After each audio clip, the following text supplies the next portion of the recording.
pitch by Busich. Swung on a miss. It's time for Wenatchee AppleSox Baseball on the NCWLIFE channel. Coverage of tonight's broadcast is sponsored by our Platinum supporter, Alpine Air Heating and Cooling.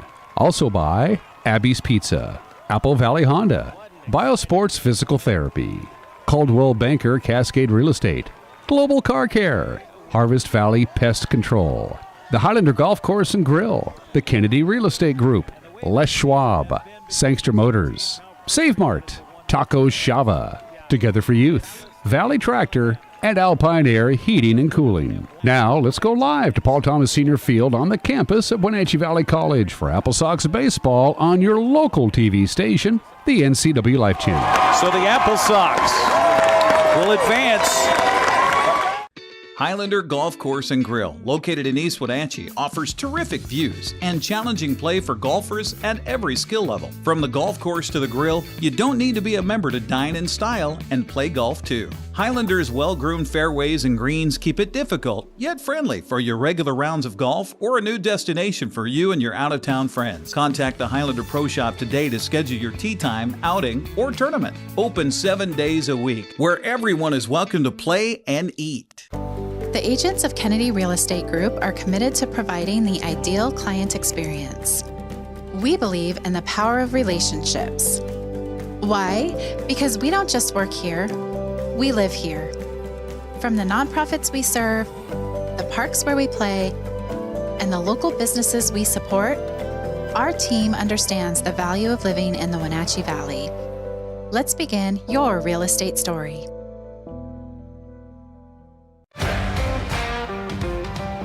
Good afternoon and welcome to Paul Thomas Senior Stadium here on the campus of Wenatchee Valley College. We're at the Sandy Cooprider Sports Complex along with Brandon Schmidt and Art Grandstrom on the NCWLIFE channel. And just as we take the air, of course, we've got the lovely PA speaker right above our heads again. And we apologize that as I was editing our game from Friday night, our PA announcer Jackson Dodd is louder than we are. It's amazing. We've got condensory microphones that are about a half an inch away from our face, and yet we're not as loud. But that's not that far away from us. Yeah, that's right. So the AppleSox off to a 2-1 start. Of course, they lost on Friday night while we were here, 5-1, but then bounced back for a 10-0 win on Saturday, 17-4 on Sunday. So they certainly found the offense. Yes, they did. They got the bats going for sure. Brady Bean, what a heck of a weekend he had. Yeah, congratulations. Brady Bean is the first West Coast League Player of the Week, announced by Rob Nair, the commissioner of the West Coast League. And,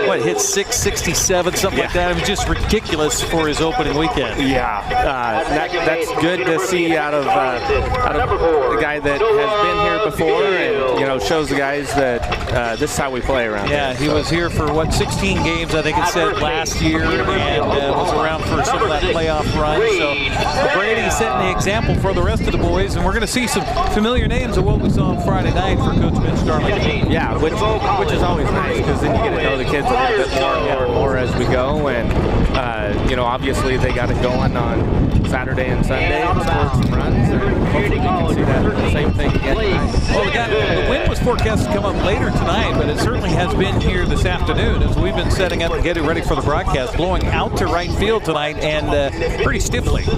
Yeah, it's been weird this year, hasn't it? Yeah, it really has. I was out golfing the other night, or the other day. It was windy in the morning and calm in the afternoon. We've got our Canadian and American anthems right now here on the NCWLIFE channel.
the Canadian anthem tonight because of our visitors from the north, from the Kelowna, British Columbia. Now our American anthem.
Thank you. Now let's play ball.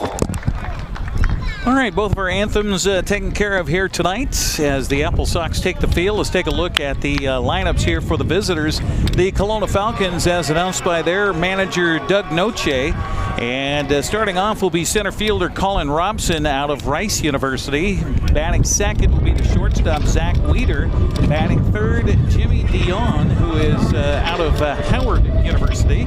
Kyle Slater is the cleanup hitter. He's the right fielder. Max Tremblay is the left fielder. He'll bat fifth. Batting sixth is Matthew Mornan, who is the second baseman. Batting seventh is Kurt Kasner, the DH. Batting eighth is Ty Shepard, the third baseman. And batting ninth will be the catcher, Max Bushyhead. They'll go up against the Wenatchee AppleSox. Blake Sandvik making his debut for the AppleSox this summer, a 5'10", 160-pound junior out of Everett Community College. Hometown over in Des Moines on the west side of the state. Brandon, looking forward to seeing this right-hander pitch tonight. Yeah, he's got a little bit of almost sidearm action, drops down a little bit, so he's going to be, his ball will have quite a bit of movement here.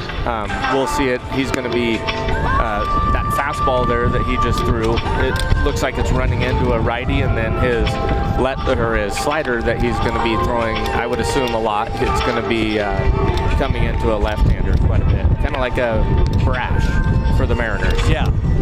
Talk about a guy who, good to see him back in a Mariner uniform and back off the injured list. Colin Robinson is leading things off, a freshman out of Rice. We got more universities here, Brandon, that we've never heard of before. Now, We've heard of Rice, but the next man up, Zach Weeder from Pellissippi.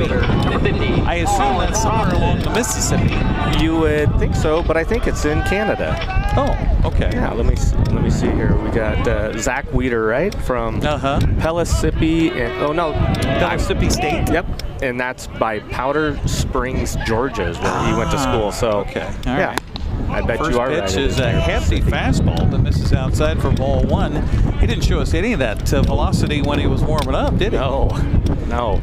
And he's another one of those guys that looks like it's effortless and it just pops out of his hand. Yeah, definitely so. Right-handers 1-0 pitch on the way as we're underway here for game number 4 of the season for the Wenatchee AppleSox. And, the wind blowing left to right here at the ballpark. Some of these balls that are sliced in the air to the left side, left fielder and third baseman got to look out because that might curve back into play. Yeah, that's something. We have quite a bit of foul territory over here too, so never give up on a ball. 1-1 count to Robson here. Pitch on the way is a ball outside for ball 2.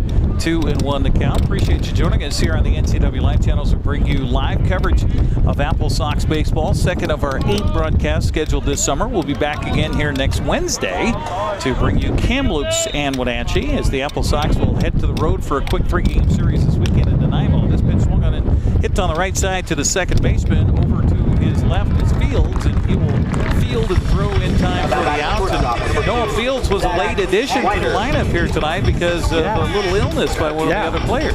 Yeah, he wasn't feeling well, and so had to head home for the day. And so Noah stepped in, and well, it's good to have him over there. Made a play on the first time. Yes, he did. Zach Weeder now steps up, the one they were just talking about from Pellissippi State.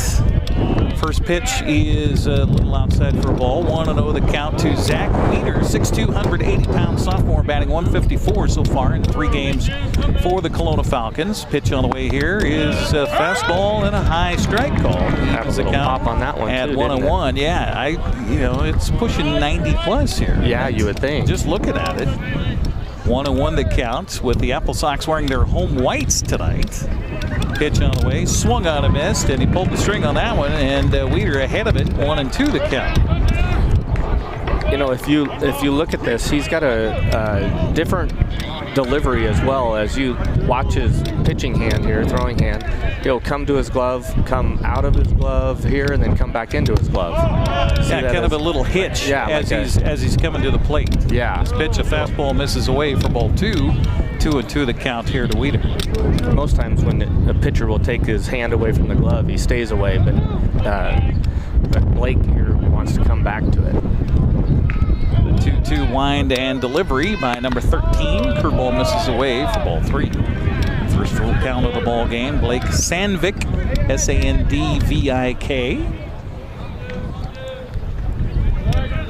Sounds like a good Norlander name. Being a Norlander myself, this pitch swung on and shot foul, and the count stays at 3-2. 4:08, it says the straightaway center field here at the ballpark. They used to have the measurements down the lines, but they've taken those signs away, if I remember correctly. Kind of see down here, it's 320 something down the line. Okay. You can see it through the Banner Bank There sign. it is. Okay. Just kind of faded in the sunshine. Huh? 1 down, nobody aboard for Kelowna. Falcons come to town to try to right the ship a little bit after losing 3 in a row to Victoria over the weekend. Pitch here, swung on it, popped up, foul. Now this is one of those foul ball you're talking curve about. back, and the third baseman over in foul territory. And that is Sanko. Sanko was supposed to be playing at second base, but got shifted over to third here right before the ball game. He did a really good job there of turning his body toward, Like a catcher. Yes, yeah, turn your back to the infield is what you're always taught as a catcher, because the ball always is going to move back to the infield. Well, that had some English on it, I'm sure, from the left-handed batter, and going the opposite way with it. So 2 down here for the Falcons, and the pitch on the way. That is an interesting little catch that he has out there. Yeah. Fly ball to center field, in on it, and making the catch is McWilliams. And it's a 1-2-3 story here for Kelowna in the first inning. We'll head to the bottom of the first. Nothing for the Falcons. The AppleSox do up. You're watching West Coast League Baseball on the NCWLIFE channel. Remember, man, you must be at least 21 years of age. Hi folks, welcome to Save Mart. How can we help you today? We're looking for a recliner. Okay, right this way. Alcohol sales will enter the 7th inning every game. Thank you, and please remember to drink responsibly. 60-second breaks on each of these. Okay, right this way. Go ahead and move this chase on the other side. You can just time warranty. Great, I want that one. I would like that one, That's a great choice. and I want this one as well. And I definitely want this one. You'll find it at Save Mart. Full service at a low, low price.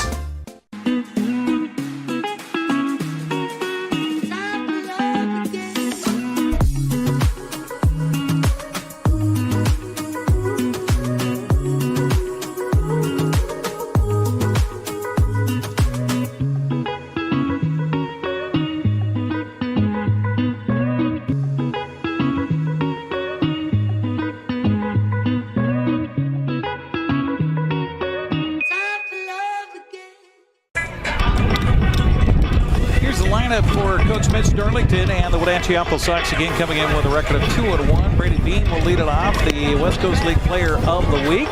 batting 636 to be exact.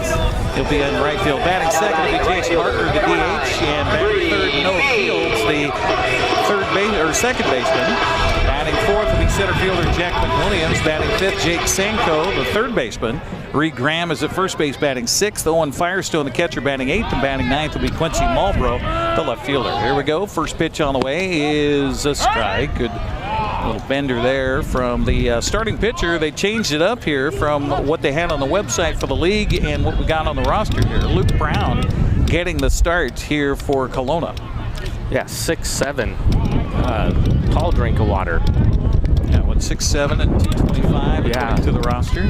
This pitch misses away for a ball. 1-1 the count to Brady Bean, coming off a fantastic opening weekend here for the Wenatchee AppleSox. Pitch on the way, swung on a chop back over the mound. This could be trouble. Shortstop in, will field and throw, and it's in time. Good play by Weidner. Weidner out there with the play, and that goes to show the difference in this infield from what it was last year. And you said, we talked about it, they skinned the whole thing down. They put the artificial surface here in foul territory. They redid the entire portion of the infield. Yeah. That, you never got an actual good, just clean field that was, to play off of. That was a huge difference. And the funny thing is, there's the ball got away from the left fielder, and the interference, I think the umpire is going to see it. First baseman got in the way. Now they fumbled it out there at second base as well.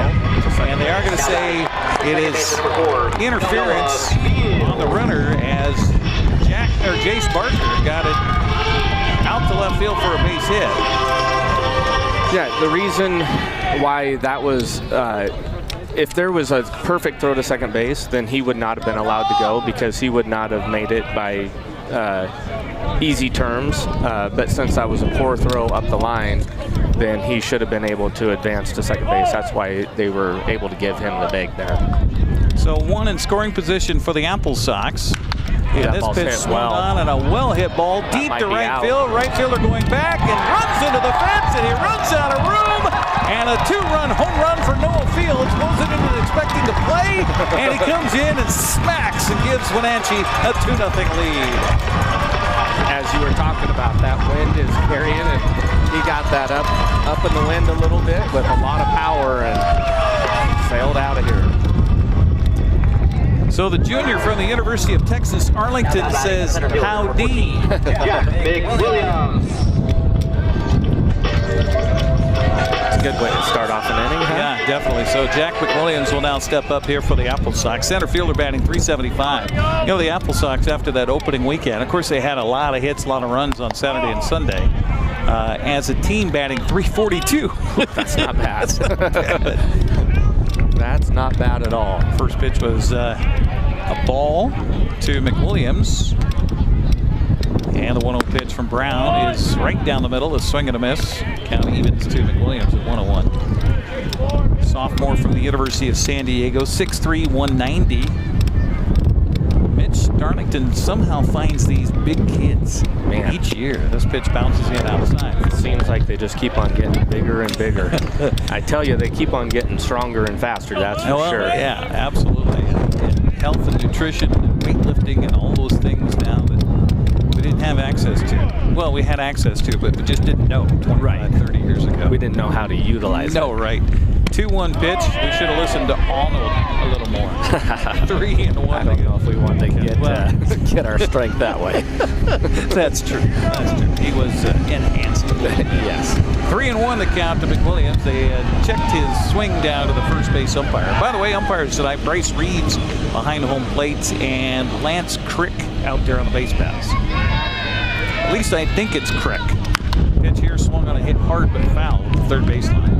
So the count runs full to McWilliams, 3 balls and 2 strikes.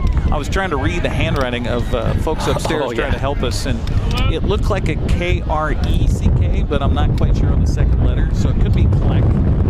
Yeah, that is. It could Connect. be. Yeah. Pitch swung on it, grounded on a hop right to the third baseman. He fumbles it and now throws, and it's in time. Ooh, I thought McWilliams Williams had got there in time, but the umpire says, no, you did not. 5-3 on the put out for the second out of the inning. And good job by Ty Shepard over there at third base to stay with it, even though that ball ate him up. Yes, it did. Yeah, and that was, you were talking about the field, how much improved it is. That was definitely not a field issue. No, right that there. was just a hot ball coming at you. Taking his eye off the ball a little bit. Yep. Jake Sanko steps in, swings at the first pitch. Bender in there for a strike, 0-1 to count. Sanko batting .300, sophomore from Grand Canyon University. 5'10", 180 pounds. My daughter, a graduate of Grand Canyon, online, which I thought it was only an online school. And I come to find out they got sports and they got an actual university, a college. Good baseball team, good basketball team. My wife and I both have our masters from there, and I've never been on campus. There you go. Well, you got to go as sometime. the online, right? 0-2 the count to Sanko. 2 down and 2 in. Pitch on the way, bounces in. And the count goes to a ball and 2 strikes. Good stop by the catcher back there, Max Bushyhead.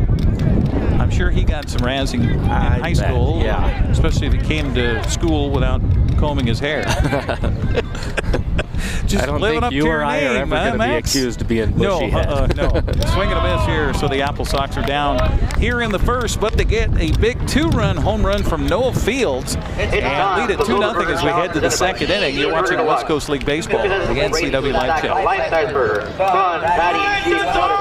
Apple Valley Honda is bringing the future of driving to you. Introducing the all-new, all-electric Honda Prologue EV. Say goodbye to gas stations and hello to a whisper-quiet ride and zero emissions. The wait is over. Finally, a local option for a quality EV from a brand with a track record of exceptional quality and reliability. Experience the Honda Prologue EV for yourself at family-owned Apple Valley Honda. Stay close to home and visit us at Apple Valley Honda today for the life you live. Are you dealing with a pest or weed issue and you just don't know what to do? We use the best pest control methods approved for areas with kids and pets. Whether it's rats, mice, ants, or spiders, or something else altogether. We provide the coaching and solutions you're looking for. And you can know that your dollars are supporting a local, family-owned and operated business. Allow us to help you get back to living healthy and pest-free. Harvest Valley Pest Control. You're watching AppleSox Baseball on the NCWLIFE channel. We have a burger construction project going on over on the third baseline. Between inning promotions are a lot of fun here at the ballpark, so if you haven't been to an AppleSox game, you're really missing out. Bring the kids. It's really a family fun experience. As we head to the second inning of play, Kyle Slater, Max Tremblay, and Mathieu Mornan do up. AppleSox Baseball brought to you in part by Kennedy Real Estate Group. They're more than selling houses, they're building communities. Buying or selling, call Kennedy Real Estate Group. They're online at kennedygroup.com. That's KENADY Group.com. 2-0 AppleSox on top, thanks to the 2-run home run by Noah Fields. I think we might see a couple more tonight with this win. Yeah, but you wouldn't expect it from a right-handed hitter, and that's exactly what we had in that first inning was a right-handed home run there. That's true. First pitch here from Sandvik is in for a strike. That was a nasty bender, like you were talking about, away from a right-handed batter. Pitch here, another one, and another strike called. We couldn't have two different deliveries here between the two pitchers. Yeah, Brown is right over the top. Yeah, and he shows the ball so early too. You see it behind his back, but here we don't see it until very, very, very late. Swinging a foul at the plate by Slater. And that could be one of the things that Blake does so well. For hitters not to be able to see the ball until late, it makes it appear like it's coming a little bit quicker than what it actually is too. Absolutely. And he has a little bit of zip, so. The 0-2 pitch swung on a fly ball to left field. This is going to go foul by about 8-10 feet. So the count stays at no balls and 2 strikes. Keep you up to date on what's happening around the rest of the West Coast League as we get into the first full week of the season. Brady Bean getting the honors for the first week. Well, it was only 3 games. Hey, that's all right. That's okay. That's all right. Still hang that on the wall. This pitch swung on and hit foul line drive down the right field line. Got one youngster heading out after it. Count remains at 0-2. Light turnout on a Tuesday night, and that's understandable, especially with the wind and what is happening in our community right now. We'll talk a little bit more about that as we go on. The 0-2 pitch on the way again by by Sandvik, and oh my, that looked like it got the inside corner, but no, says our home plate umpire. He kind of adjusted his delivery there too, didn't he? He did. Made it a little bit slower. Yeah. Yeah, more kind of that slow motion with the delivery to home. Fastball here. Man, he's got some zip going tonight. Yes, he does. This is high. 2 balls and 2 strikes. Top of the second inning, blustery night here at the ballpark, but still very comfortable. It's a much enjoyable evening here in Wenatchee Valley. The 2-2 pitch swung on and missed. First strikeout of the ball game. First down here of the second. That was a battle. Slater fought and fought and fought, but finally that bender from Sandvik takes him down. Max Tremblay will now step up. Left fielder batting 200 after the first 3 games of the season. A freshman from East Central. 6'1", 195-pounder in the left-handed batter's box. Yes, East Central. There's a college for sure we've never heard of. Well, and how many East Centrals are there? East Central, Oklahoma? I think I've heard of that one. First pitch misses outside for a ball. 1-0 the count. Oklahoma's got quite a few left-handed bats here. Yeah, they 1-0 pitch on the way is a strike. That is a good-looking young man on the mound right now here for the Wenatchee AppleSox. You know, and coming out of their colleges, a lot of these guys are on tough, tight pitch counts. Here's swing and a miss, and another nasty pitch on the inside portion of the plate. Tremblay tried to do what he could to catch up with that one. He does not. And the count goes to a ball and 2 strikes. 1 out here in the inning. Nobody aboard for Kelowna. And the pitch on the way. Oh, nice changeup right there. So 2 strikeouts, 2 outs here in the second. Another sock will hang from the clothesline here off the press box behind home plate. They get 5 strikeouts for the home team, and that means good news for the fans here at the ballpark. They usually get some sort of swag. Last year you learned what swag stood for? I think we had that discussion. Yeah, I can't remember. Stuff we all get. Oh, there you go. Swag. 2 down in the inning. This pitch swung on, and he was behind it and fouled it away down the right field line. 0-1 to count here to Matthew Morin. Matthew, Mattieu. The 0-1 pitch on the way is a strike on the outside corner, and cruising right now is Blake Sandvik. I like the way that he is filling up the strike zone. Like we talked about many a times, he is not making it, even though he struck out the last 2 guys. All his defenders know the ball is going to get hit because he fills up the zone. Absolutely. The 0-2 pitch on the way. Swung on a chop towards the shortstop. A hop comes up to Martinez. His throw to first is in time for the outs, and another 1-2-3 frame here for Kelowna. A couple of strikeouts by Blake Sandvik. We'll head to the bottom of the second. 2-0 AppleSox on top. You're watching West Coast League Baseball on the NCWLIFE channel. At Kennedy Group, we understand that buying and selling is more than a transaction, and it's more than just a house. This is where you will gather with friends and family, and where a lifetime of memories will be made. But buying a home is more than memories. Oftentimes, it's your biggest financial decision. The agents at Kennedy Group understand this and provide real estate advice based on your goals and dreams. Call us today, and let's find your happy place. Celebrate the class of 2025 with the NCWLIFE channel. Tune in for live coverage of Eastmont and Wenatchee ceremony Friday, June 6th, starting at 6 p.m. Coverage is sponsored by Dick's Heating and Air Conditioning, Latimer Integrative Chiropractic and Rehab, Merry Maids, Together for Youth, Wenatchee Valley College, and Wenatchee Valley Dispute Resolution Center. Join us for live coverage of Eastmont and Wenatchee's graduation Friday, June 6th on the NCWLIFE channel. AppleSox Baseball on the NCWLIFE channel, brought to you in part by Les Schwab. Having the right set of tires and wheels on your vehicle is just part of essential safety. Les Schwab takes your safety seriously. Stop by today. Also by Sangster Motors, family owned and operated, home of the all-new electric Hummer pickup and SUV. Reed Graham, Owen Firestone, Quincy Marlboro, the bottom of the order do it for the AppleSox here in the second. They only get 2-0 thanks to the 2-run home run by Noah Fields in the first. Got Kate Martinez leading us off here too. UC San Diego, right? Pitch here, swung on and hit the air to left field. That's going to drop down for a base hit.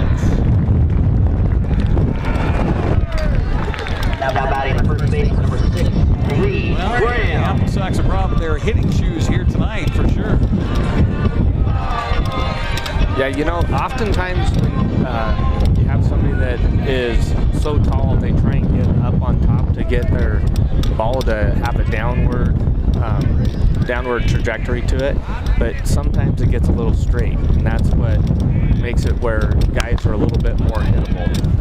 The straighter the ball, the easier it is for these guys to hit. Ground ball to the shortstop. They do go for the double play, but do not get it. So fielder's choice was Firestone aboard.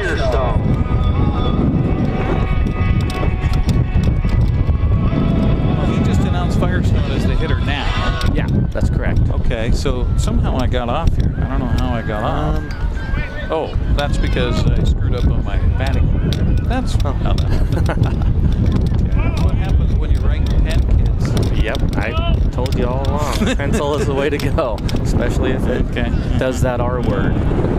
Pencil does not run. Okay, that's why. I was a little confused when you said that Martinez had the leadoff single. Wait a minute, how did that happen? Yeah. Because I don't even have him on the roster.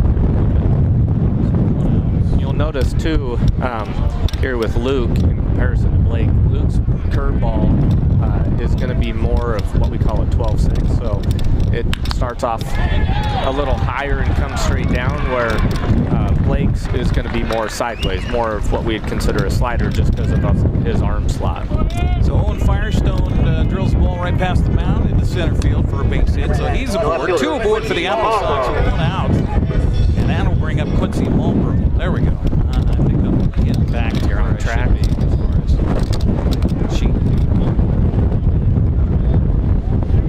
I think it feels good. We're coming out aggressive too. We've had 4 at-bats where it was just 1 pitch at-bats. So they're liking what they're seeing early in the account. Yeah, definitely so. And on those 4 swings, we're 3 for 4. So I think we'll keep on swinging first pitch. Swing and a chop off the plate here. Ball goes right past the runner and into the shortstop glove. He'll get it over to first base in time. Only play they had there was on Marlboro. That will allow Martinez to move down to third base. Firestone to second base. 2 down the inning, back to the top of the order for Brady Bean. Well, here we go, Mr. West Coast League Player of the Week. You got him ducks on the pond with 2 down here. Yeah, it's kind of nice to get him up second time in 2 innings, too. That's when you know you're hitting it pretty well. Pitch on the way to him as a curveball misses high for ball 1-1 and the count.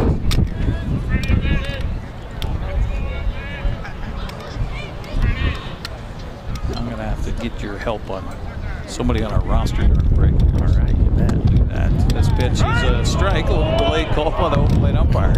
Kind of deliberative, thinking, did I see that? Yeah. I think I saw that. I'll call it. 1-1 the count here to Mr. Bean, who's 0 for 1 tonight with a ground out to the shortstop. Pitch on the way is in the dirt outside. Good stop by Bushy Head. The count goes to 2. That's his name, folks. That's not his nickname. We didn't make that one up. Last name, Max Bushyhead, catching for the Kelowna Falcons. 2-1 the count to Brady Bean. Runners in second and third. Sox up 2-0. Trying to add to it here. This pitch misses away. Good eye by Bean, and the count goes to 3-1. Definitely staying away from him here. Throwing a lot of off-speed stuff on the outside part of the plate.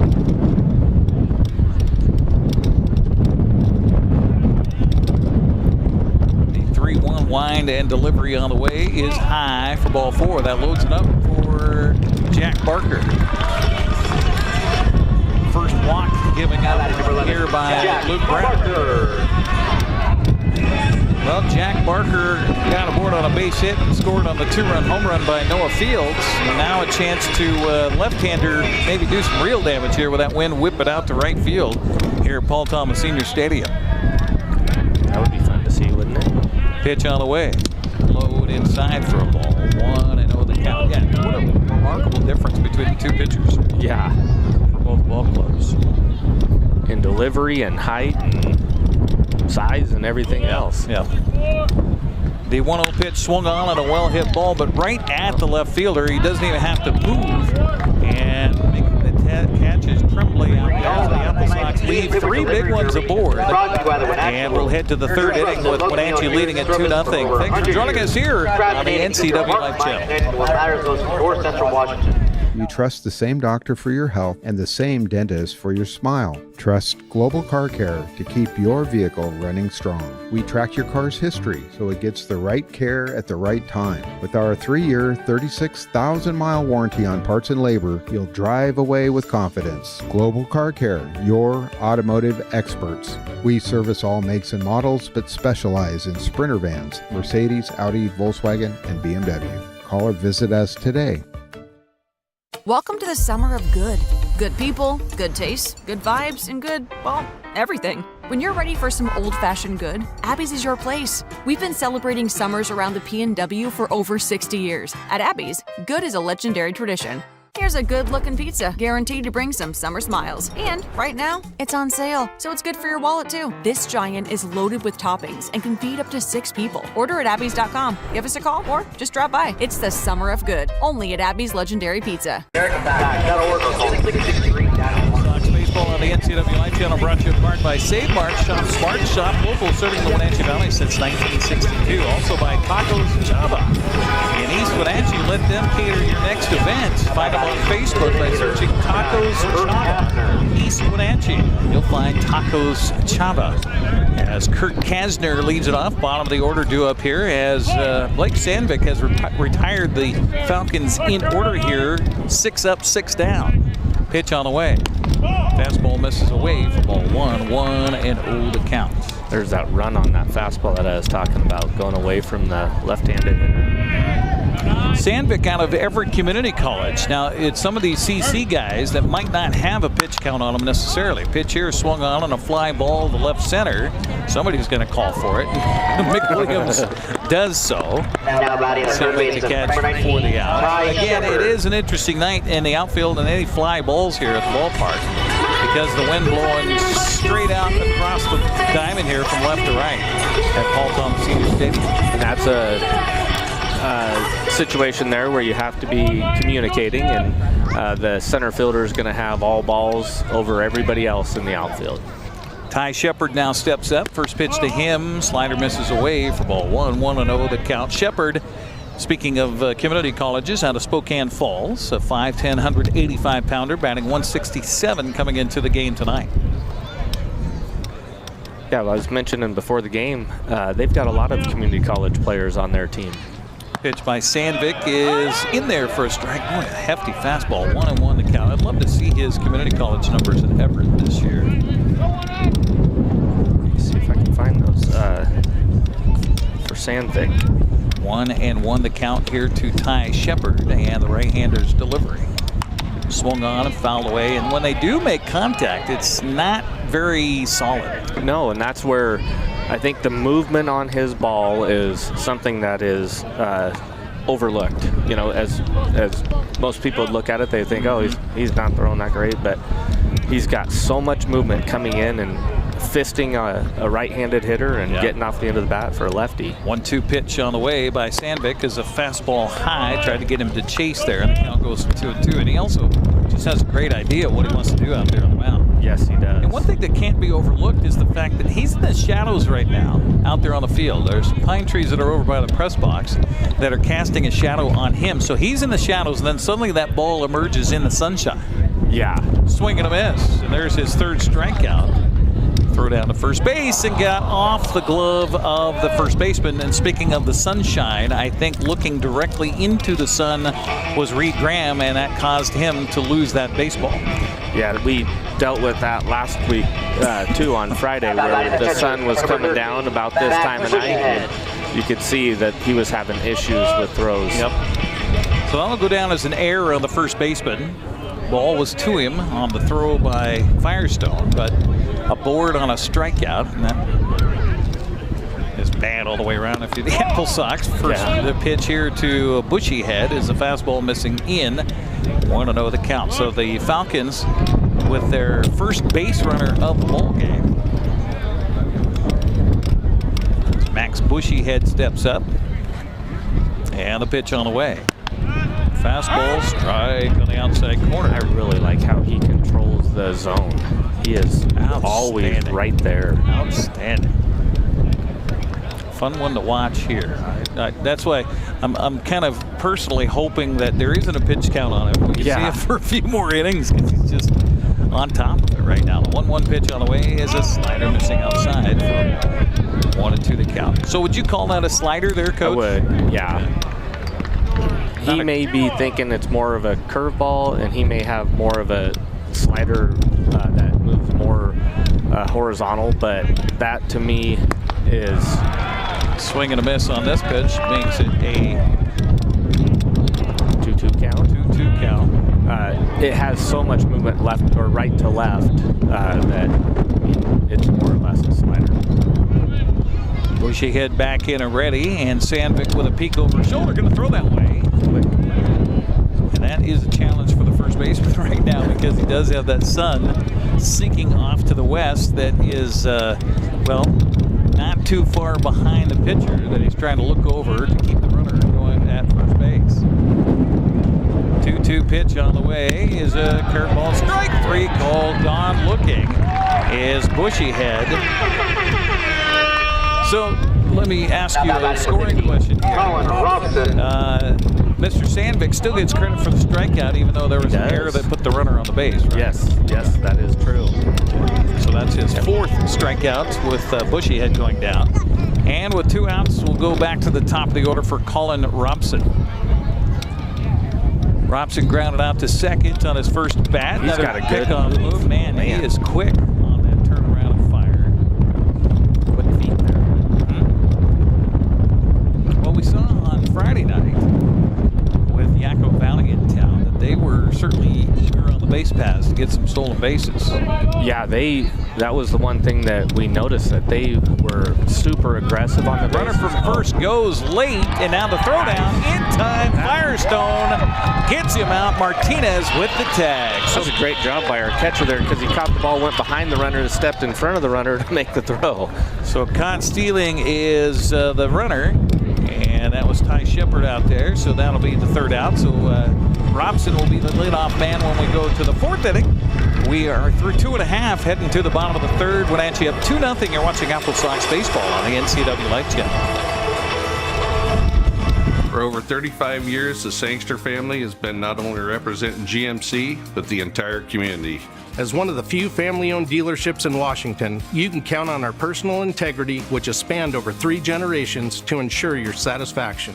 Sangster Motors stands behind everything we sell, from GMC professional-grade products and service from a professional-grade dealership. Remember, caring about your family is what brings you back to ours. There's no place like home, because home is where we're totally comfortable. It's where we can be ourselves and let our guards down. It's where we make memories, and we're always imagining new ways to keep it totally comfortable.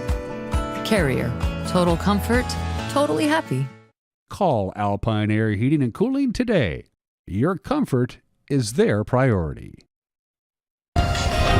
AppleSox will bring Noah Fields, Jack McWilliams, and Jake Sanko up in the 3rd inning as they lead at 2-0. AppleSox baseball brought to you in part by Together for Youth, encouraging you to dispose of unused and expired prescriptions to protect youth in the environment. Find a kiosk near you by visiting medproject.org. Also by Valley Tractor, North Central Washington's trusted equipment and rental dealer for 75 years. Along with Brandon Schmidt and Eric Grandstrom with you as the sun slowly sinks in the west on these long days of summer. We're not officially to summer yet. I always thought that was interesting that you hit summer officially and then the days start getting shorter. Yeah. Curveball here misses outside for ball 1 to Noah Fields, who gave us our 2-run lead here for the AppleSox with an opposite field 2-run home run. And The Brown pitch swung on and grounded to the third baseman. Took a hop and into the lap it goes a Shepherd and then goes flying sky high. So here I've been ballyhooing the field, and that was kind of a field assist there. It was. I'm going to be critical on this, Eric. I gave him that. Yeah. The thing that I didn't really like about the way that he was approaching that is he kind of sat and assumed. It was a tweener, too. Yeah, and you got to, as a third baseman or as a shortstop or anywhere in the field, you have to go get the hop. I always teach people either field it at the top of the bounce or on the way down. Never try and do it on the way up because you don't know where it's going. Right. And a lot of these guys, they've never played at this ballpark before, so you don't know what kind of bounce you're going to get sometimes. You don't know how fast the ball's going to get off the grass. Yep. Move for the first time we see from Luke Brown. Not a bad move over to first base. Big, tall, 6'7" right-hander. Also standing in the shadows here on Paul Thomas Senior Stadium. The pitch to McMillan swung on a miss. Boy, he was behind on that fastball. And he evens the count of 1-1 strike. Yeah, we've got two guys that are throwing with some pretty good velocity tonight. Yeah. In totally different ways. Well, and they also don't waste time either. No. They're coming. Well, and that's the thing too with the pitch clock, right? That we don't really see here. If you watch a major league game, that looked like a beautiful strike, but no ball called by the home plate umpire. If you watch a major league game, you'll always see the pitch clock that's counting down. Here we don't see it, but we do have it. The base umpire is the one who has the clock on his waistband out there. And it will buzz him, vibrate to let him know that, that was too long. Swing and a miss here, and evens the count to McWilliams at 2 balls and 2 strikes. As you can see after every pitch, when the catcher delivers the ball back to the pitcher, the base umpire will reach down to the right-hand side of his belt and click a button there. Like you said, start a timer, and I think it's a 20-second timer. Toss to the bag at first, and back safely diving is Noah Fields. Got folks stepping on our microphone down on the backstop. But it's good to have that sound back. Oh, man. I missed it on Friday. Yeah. 2-2 count to McWilliams. Runner from first stays. The pitch swung on a miss. It's a good bender. The strikeout is the first out for the AppleSox. That's the second strikeout by Luke Brown here in the ballgame. They'll bring up Jake Sanko. Sanko struck out to end the first. Steps up here for the second time around for the AppleSox with 1 aboard and 1 down here in the third inning.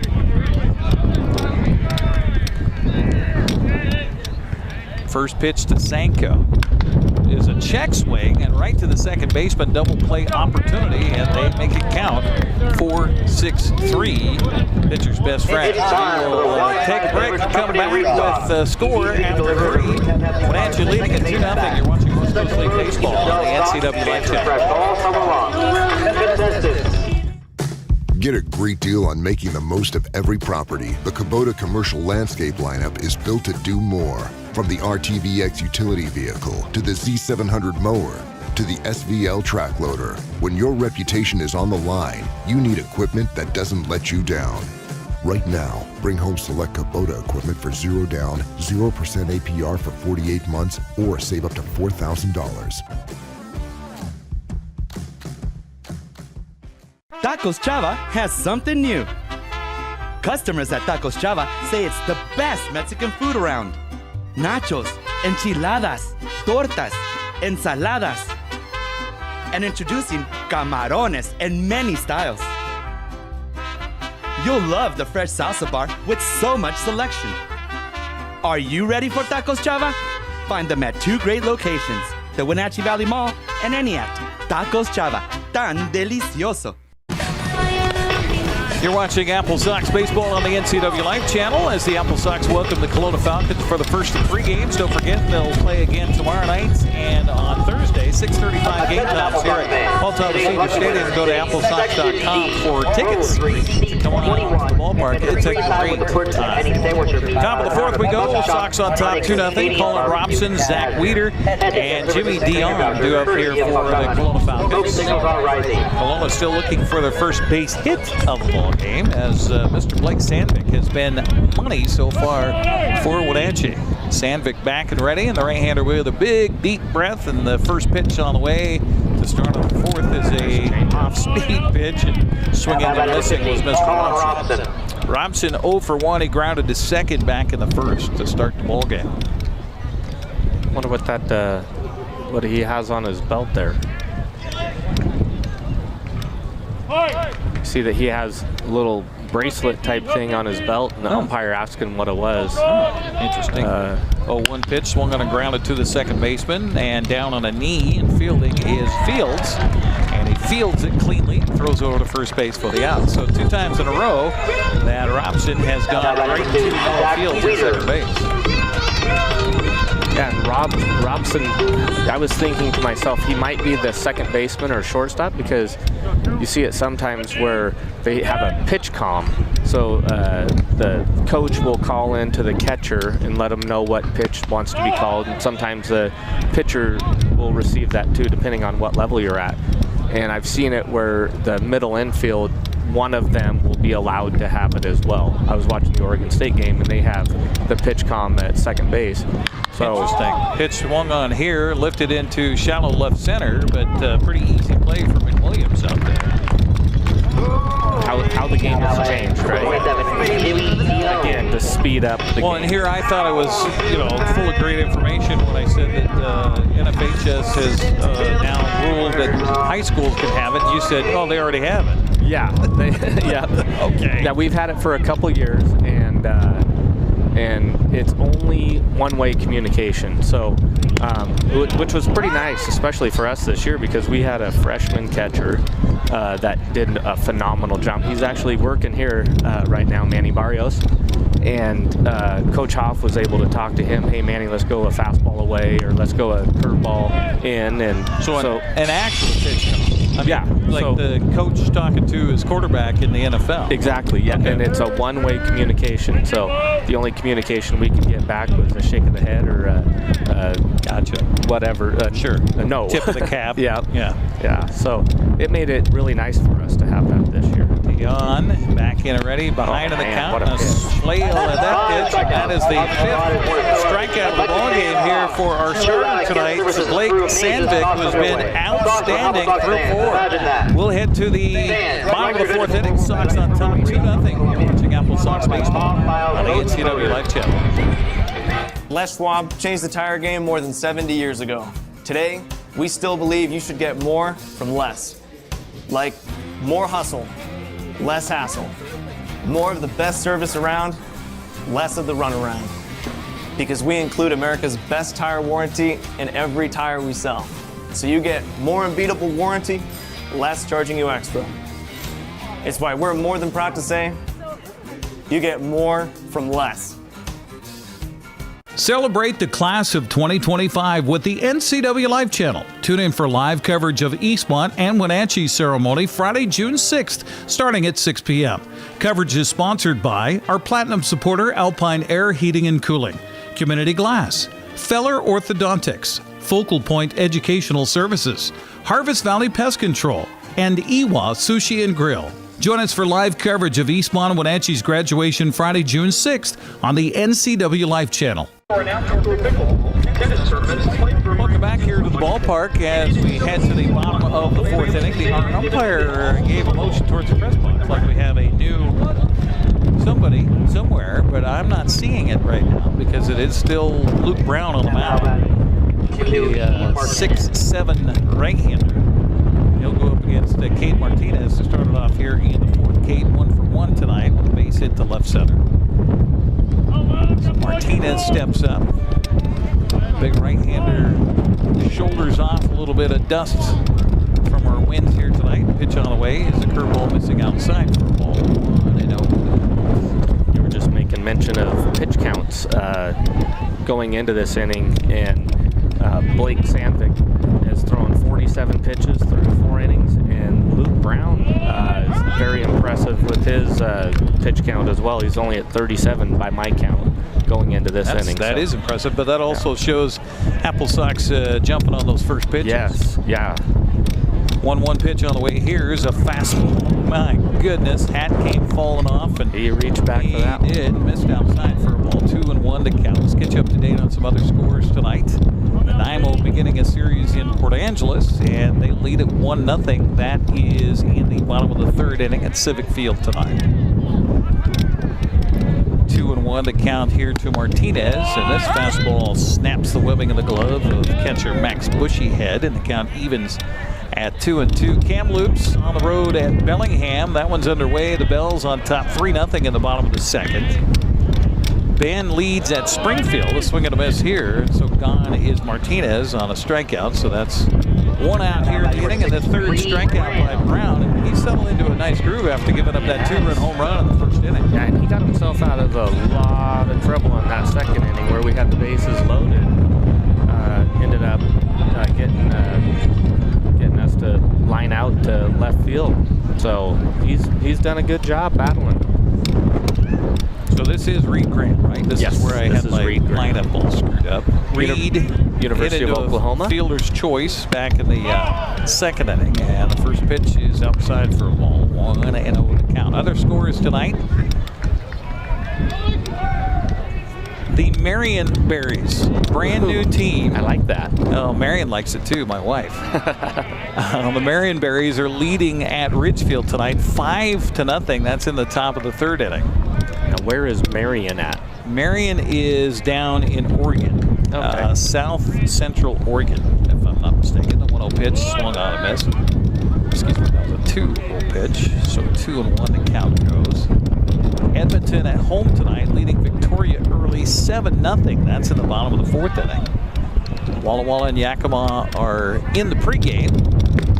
So it's 7 o'clock start time. So just getting underway, 7:30 start time for that one.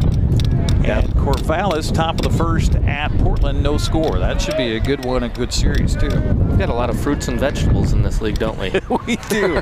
With the Portland pickles and the Yakima Valley pippins and the Walla Walla sweets and Marion berries. This blown away for a ball, so a walk given up to Mr. Graham, so he'll head down to first base. And for Mr. Brown, that is his second walk of the night. Brings up Mr. Firestone, who had a nice base hit in his first at-bat in the second. Look to find another hole in the defense here for Owen. Out of Chabot College. There's one I hadn't heard of. Yeah. Had you heard of Chabot? No, I hadn't. I almost thought, when I first saw it, I was like, is that Chabot? Yeah. Time out here is going to get a visit to the mound on a little struggle time for Luke Brown here. Our broadcast on the NCWLIFE channel brought to you in part by, of course, our platinum supporter, Alpine Air Heating and Cooling in Wenatchee. Turn to the experts at Carrier and Alpine Air. Give them a call today. It's 509-662-6842. They're on the web at alpineair.net. By the way, air in Alpine Air has an E on the end. So keep that in mind as you go down. And by the way, when you do, if you find yourself in the friendly confines or talking on the phone or having the services of one of our sponsors help you out, say a little thank you for sponsoring AppleSox Baseball, giving us the chance to do these broadcasts here on the NCWLIFE channel. So that would be much appreciated and go a long way. You know, we were talking about stats from Sandvik. I remembered where I saw those in the guide here. Yeah. So he's 6-3 with a 1.95 ERA in 13 games. Okay. At Everett Community College this year? Yeah, 75 strikeouts in the 13 games. So he's averaging over a strikeout per inning at Everett. Right hits here, swung on and fouled, and that's a good idea by Firestone there. You get a visit to the mound, and something by the pitching coach probably saw something on his delivery, and oftentimes, I mean, how many times you see that where a coach makes a visit and then the next pitch is a strike? Yes. So, whether it was a mechanical thing or just a brain thing, you know, sometimes you just need somebody to come out there and say, hey, you're good. Yeah, what kind of pizza you want tonight? Yep. Or like 10 cup. Yeah. Put all your change in the other pocket. 2-1. The count here to Firestone. AppleSox with a runner aboard and one down, and a toss over to the bag at first. Not in time. We play baseball tonight. We have life continue on, even though our community is hurting badly right now. Tragic situation over the weekend. Pitch on the way, swung on a miss. Count goes 2-2 to Owen Firestone. Snap throw down to first base. Hearts and prayers, thoughts and prayers to the family and to the community, really. 3 young girls lose their lives over the weekend, and the search continues for the person whose hand dealt their death. 2-2 pitch is ouch inside and hit him on the back, and so Firestone down to first base. Some runners at first and second now. Our community is hurting right now, so wherever you might be, maybe listening or watching us around the country, because you got kids that are playing for the AppleSox. Tragic story. Go to NCWLIFE.com and find out more about that. Pitch on the way here, swung on and fouled away. The count 0-1 here to Quincy Marlboro. It's 0 for 1 tonight, grounded out to short. There is a candlelight vigil being held downtown tonight in Wenatchee for the 3 young ladies that lost their lives. Pitch here swung on and missed. The count goes quickly to 0-2 Quincy Marlboro. So understandable that we wouldn't have maybe necessarily the crowd that we would normally have here on Tuesday nights at the ballpark. But life does go on, but it doesn't go on without us thinking about that family. Pitch here swung on and chopped off the plate, and it's a foul ball. Oh my, Yeah, I thought that was I agree with that call. It was looking at from my angle here, I saw it. okay. Well, you are a little more to the foul line than I am. Yeah. So. Yeah. 0-2 the count to Marlboro. We've got a lot of graduation stuff going on this week too. Yes, End of year things for students. Class of 2025 commencements. We'll have those, 2 of which on Friday. Yeah. Here on the NCWLIFE channel. This pitch swung on a chop slowly Tough towards play the here. shortstop, and the ball in between everybody, and the throw to first base. Not in time. Safe at first is Marlboro, and I'll tell you, I don't. Shepard and Wiedner out there, shortstop and third baseman. Yeah. Who's going to get it, right? That's a tough play. Nothing they could have done different on that play. Right. Off the plate, it had that hollow sound at the plate at home when the ball hit it. Yes. And then just did not have any get up and go as it got out there towards shortstop. So down to third goes Graham, Firestone at second, Marlboro at first, and back to the top of the order for Brady Bean, who walked in his last at bat. Yeah. Still trying to pitch him away. They do a lot of scouting with this. It's early in the year, but I'm sure they've looked up videos of him at University of Portland and figured out what he hits well and what he doesn't hit well. Spray chart. Yeah, spray chart, and then just where a kid will stand in the batter's box. And 2-0 the count to Brady Bean with the bases loaded, 2 down, and this pitch misses away for ball 3. And I'm looking down towards the. I see something down there. Yeah, down in the bullpen. There is some activity down in the Kelowna bullpen here. 3-0 count. We're in the bottom of the 4th. Sox up 2-0, but could certainly add to it here. And a 3-0 count to Brady Bean. And the pitch on the way is right down the middle for a strike. And I was wondering, as he was delivering, if he's going to have a green light there or take all the way. I bases think loaded. Bases loaded. Season. 1 out. Sure. He's on fire the last couple games, but and this pitch misses way outside for ball 4. So give Bean an RBI. As Graham comes home to score. Down to third goes Firestone. Down to second Marlboro, and we're going to get a pitching change. So while the change is made, we'll take a 60-second break and come back. You are watching AppleSox Baseball here on the NCWLIFE channel.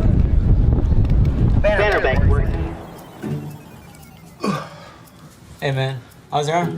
Getting better, actually, thanks. Did they give you anything for pain after surgery? Because I think I may have some left over. Nah, that's all right, man. Actually, me and my doctor talked about not sharing prescriptions, and that ibuprofen's a good option for me. The risk of addiction, it's not worth it. Makes sense. Take the next step. Don't share your prescriptions and talk to your friends about the dangers of opioids. Hey, welcome back to Save Mart. What can we help you find today? We're looking for a mattress. Oh, right this way. We got a large selection. We have this pillow top here. Oh, comfortable. We have more to choose from down here. Oh. I think I have the perfect one over here for you. I guess we'll take this one. You'll find it at Save Mart.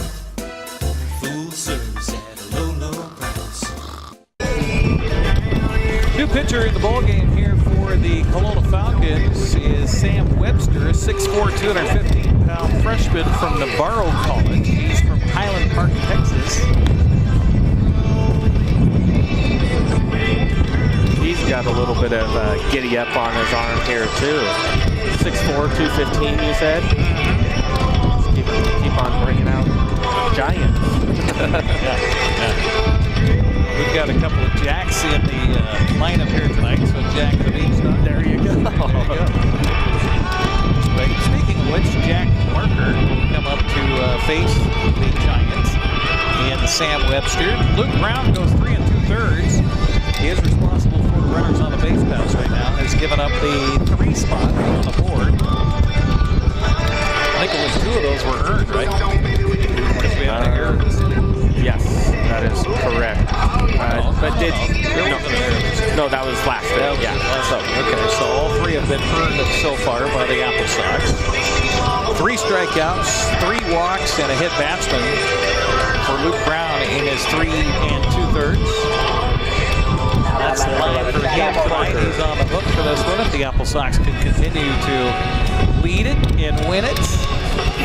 As Jack Barker steps in, he's 1 for 2 tonight with a base hit. He scored a run on the first. He lined out to left in the second. Now here's the spray chart here that we were just talking about. The last 2 at bats, he's gone left field, and I think the left fielder slightly came in a little. Yeah, and he came in a little bit on the last at bat too, because the first one dunked right in front of him. First pitch missed for a ball. This pitch swung on a chop to the right side. Second baseman over to his left. Long run for him. The throw is in time for the out. That took a weird hop. It was like hit right on the edge of the grass and the dirt, kind of kicked to the right. So that was a great play by that second baseman. Another run will score, so give Barker a RBI on the ground outs. Down to third goes Marlboro. Brady Bean winds up at second. That brings up Noah Fields. Pitch to him is a fastball missing up for ball 1. Noah, home run to right, opposite way, 2-run shot in the first, and got aboard on an error in the third. That was that error we were talking about. 1-0 pitch by Sam Webster. Way is high and inside for ball 2.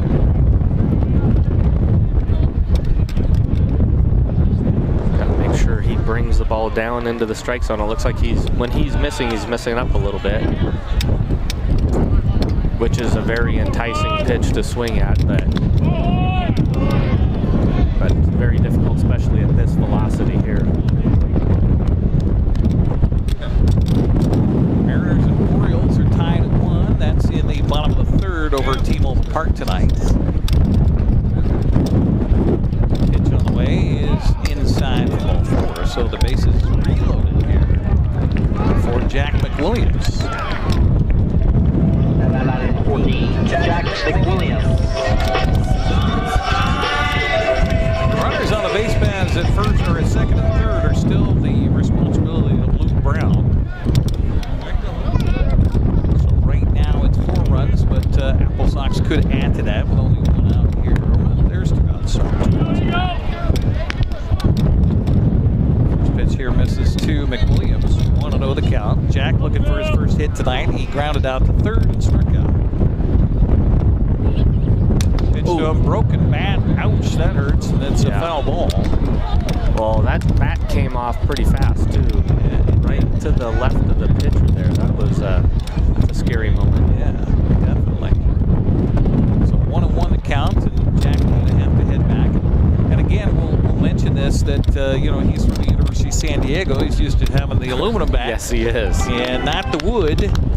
And wood's pretty unforgiving. I mean, if you don't have that, your hand just right, you have the label just right, you swing, it's good chance you'll break it. Yes. Well, that's. And by the way, I think coming in here, this is their responsibility for the bats. It probably is. You're right. So they're buying. Yeah. That's why a lot of these guys will use it's called the original bat. One was a bomb bat, B-A-U-M. Right. And it's, like you said, composite. Pitch here is low and away for a ball to Williams. 2-1 to count. And no better feeling for a pitcher than to break a bat. Oh, you would know that. Yeah. I wouldn't know that. 2-1 the count to McWilliams here with the bases jammed, 2 outs.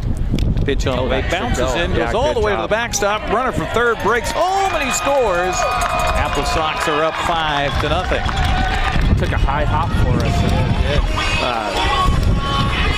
Runner had a good read off of that too. That it went up high. We had mentioned that the other day that it bounces hard off of this backstop here. And there's not much room between home plate and that backstop behind home plate. So yeah, I call it a short porch here at Paul Thomas. It's pitched on a line drive to right field. Going to be extra bases. Going to score 2. Could be a triple right here. Fielder Slater finally comes up with a rounding second, heading for third. Here's the throw in. It got off the cutoff man and down to third base. He was. McWilliams with a 2-run triple. AppleSox continue to lead it here. 7-0.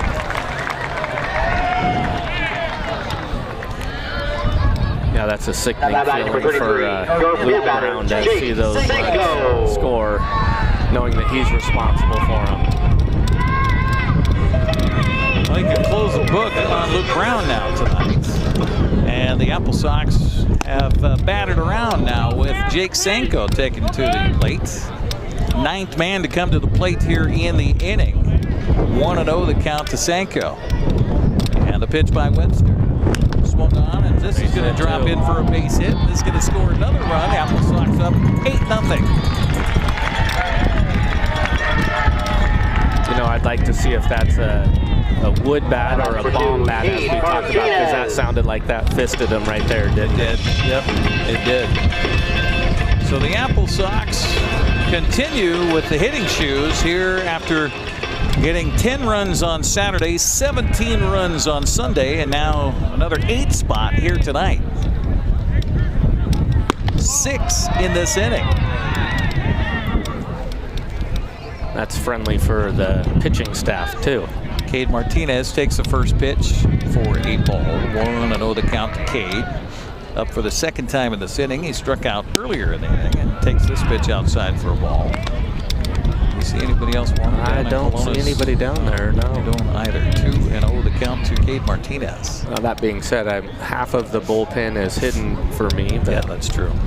Pitch here misses away for ball 3. You can hear the umpire say ball just out. One thing, Sam keeps on looking over into the dugout about every pitch. That's not a sign that a coach likes to see, because he's almost looking like, hey, please, help me out here. Right. And that's the nice thing about this summer ball, is you get to figure out from your head coach from college, who's been working with you all along, but you get to figure it out on your own. So then you get to know yourself even better about what you're doing right, what you're doing wrong. Because his coaches here have seen him throw maybe 2 times.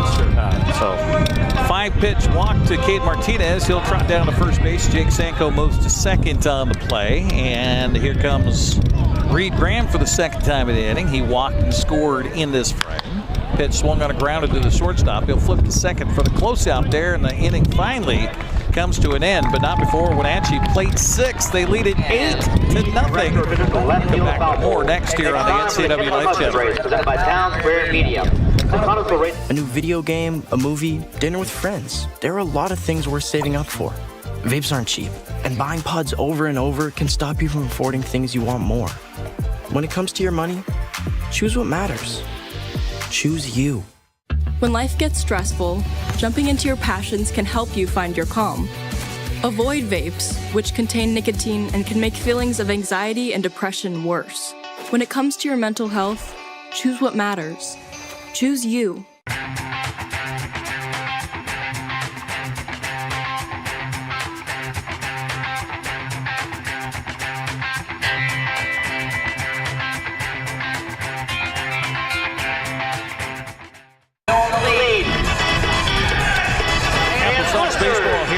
NCWLIFE channel brought to you in part by Abby's Pizza. For more than 50 years, Abby's has proudly served the Northwest with toppings to the edge, 100% real cheese, and freshly rolled dough. Order online at abby's.com. Also by Alpine Air Heating and Cooling. Turn to the experts at Carrier and Alpine Air. Call 509-662-6842. If you have any issues with your heating or cooling, call Alpine Air. Head to the fifth inning of play. Wenatchee in command right now, 8-0. And talk about in command, Blake Sandvik out here, but he sat for quite a while. He did, yeah. Yeah, which is a good thing and a bad thing, right?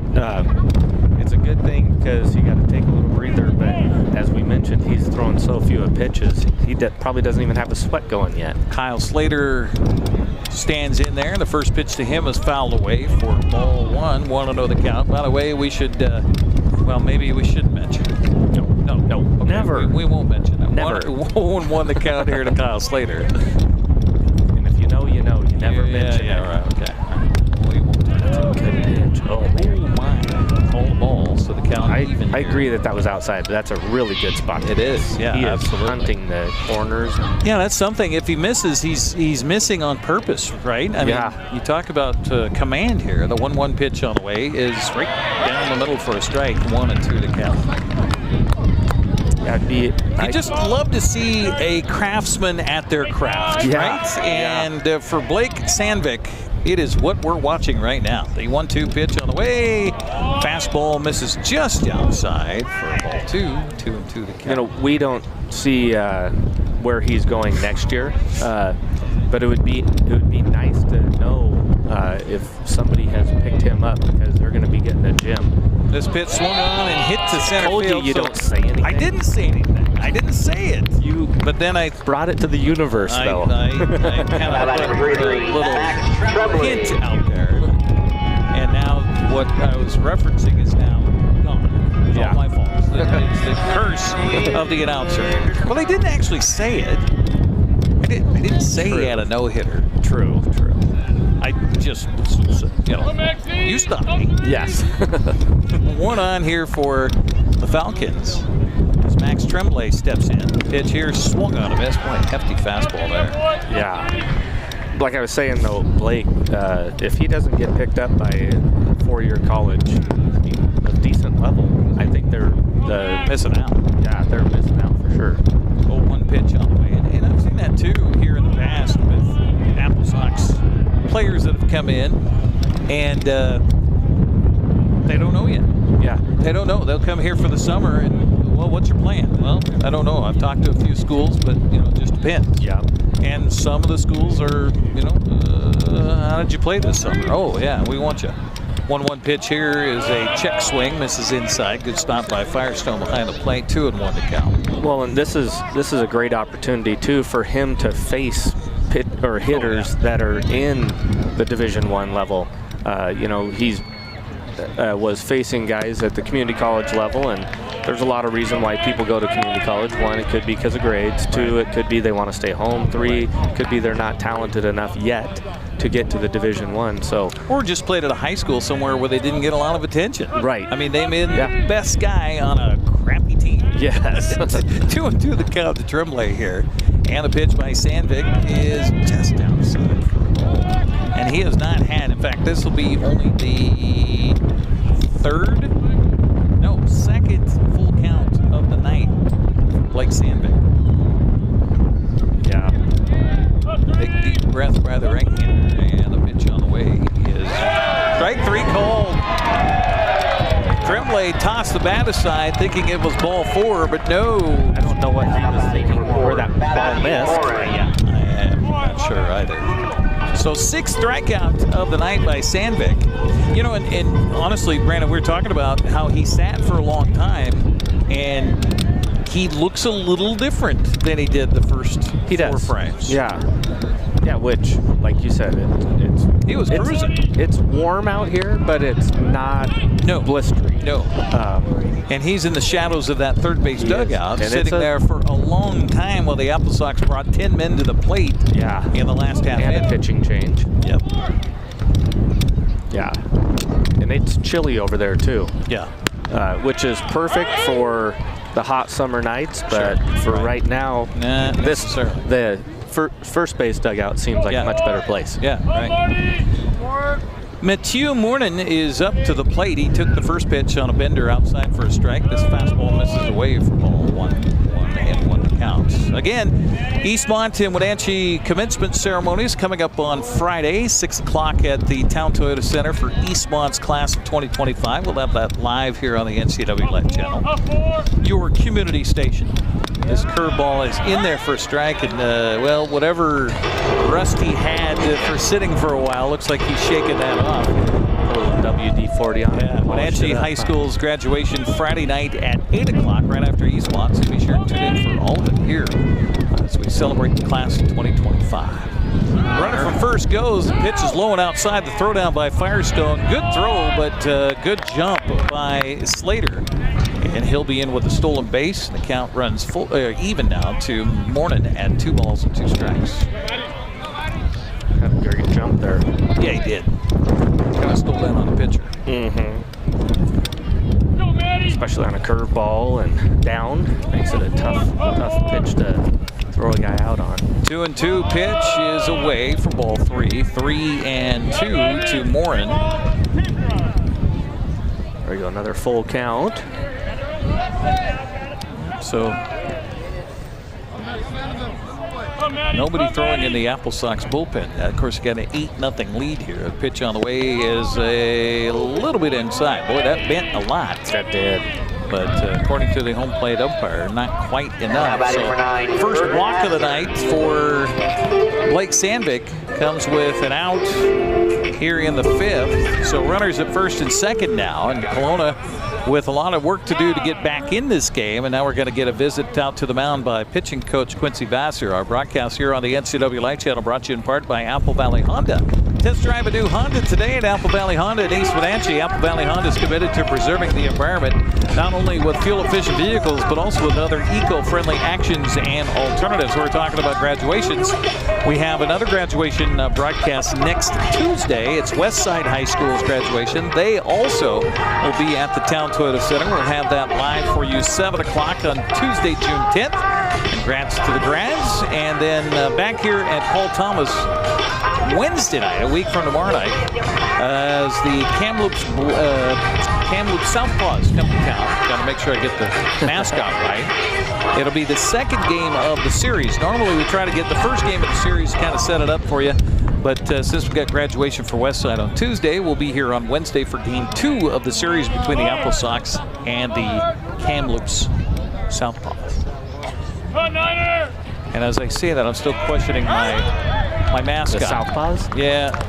I think that's North Paws. It's the North Paws. Yeah, not to be confused with the South Paws. Yeah. You know, the South Paws, they kind of lounge on the beach. Yeah. And, you know, have a lot of sunshine and tan. And I think we've talked about that before, too, why it's called a Southpaw.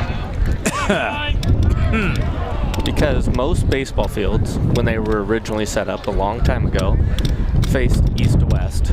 And so a left-handed pitcher is throwing from the left side, which is the south side of the field. So, no, we haven't talked about that. Yeah, so that's why it's called a southpaw. Okay, swinging a miss here by Kasner, so he's gone. So Kamloops must have a bunch of right-handed pitchers. Well, then why do they call Port Angeles the lefties? Because it's the... Well, I was going to say it might be the furthest team to the west. I think it has to do with Port Angeles, and it has to do with, I want to say, the waterfront. And workers on the waterfront. Okay. Strike here. Well, that was a four strike in a row conversation that Quincy Vassar had with him. It was. Yeah. Thanks, Quincy. 0-1 to count here to Ty Shepard. He probably had something to say about the fact that you got an 8-run lead, just come right at him. Yeah, you're pitching good. They haven't made hard contact on you all day long. Just grounder to the third baseman, and he'll chase down the man running from second to third. Why make a throw when you can make a tag, right? Exactly, and that'll do it here for Kelowna. They get a couple of more, but they leave them. We'll head to the bottom of the 5th. AppleSox on top, 8-0. You're watching West Coast League Baseball on the NCWLIFE channel. Highlander Golf Course and Grill, located in East Wenatchee, offers terrific views and challenging play for golfers at every skill level. From the golf course to the grill, you don't need to be a member to dine in style and play golf too. Highlander's well-groomed fairways and greens keep it difficult, yet friendly for your regular rounds of golf or a new destination for you and your out-of-town friends. Contact the Highlander Pro Shop today to schedule your tee time, outing, or tournament. Open 7 days a week, where everyone is welcome to play and eat. The agents of Kennedy Real Estate Group are committed to providing the ideal client experience. We believe in the power of relationships. Why?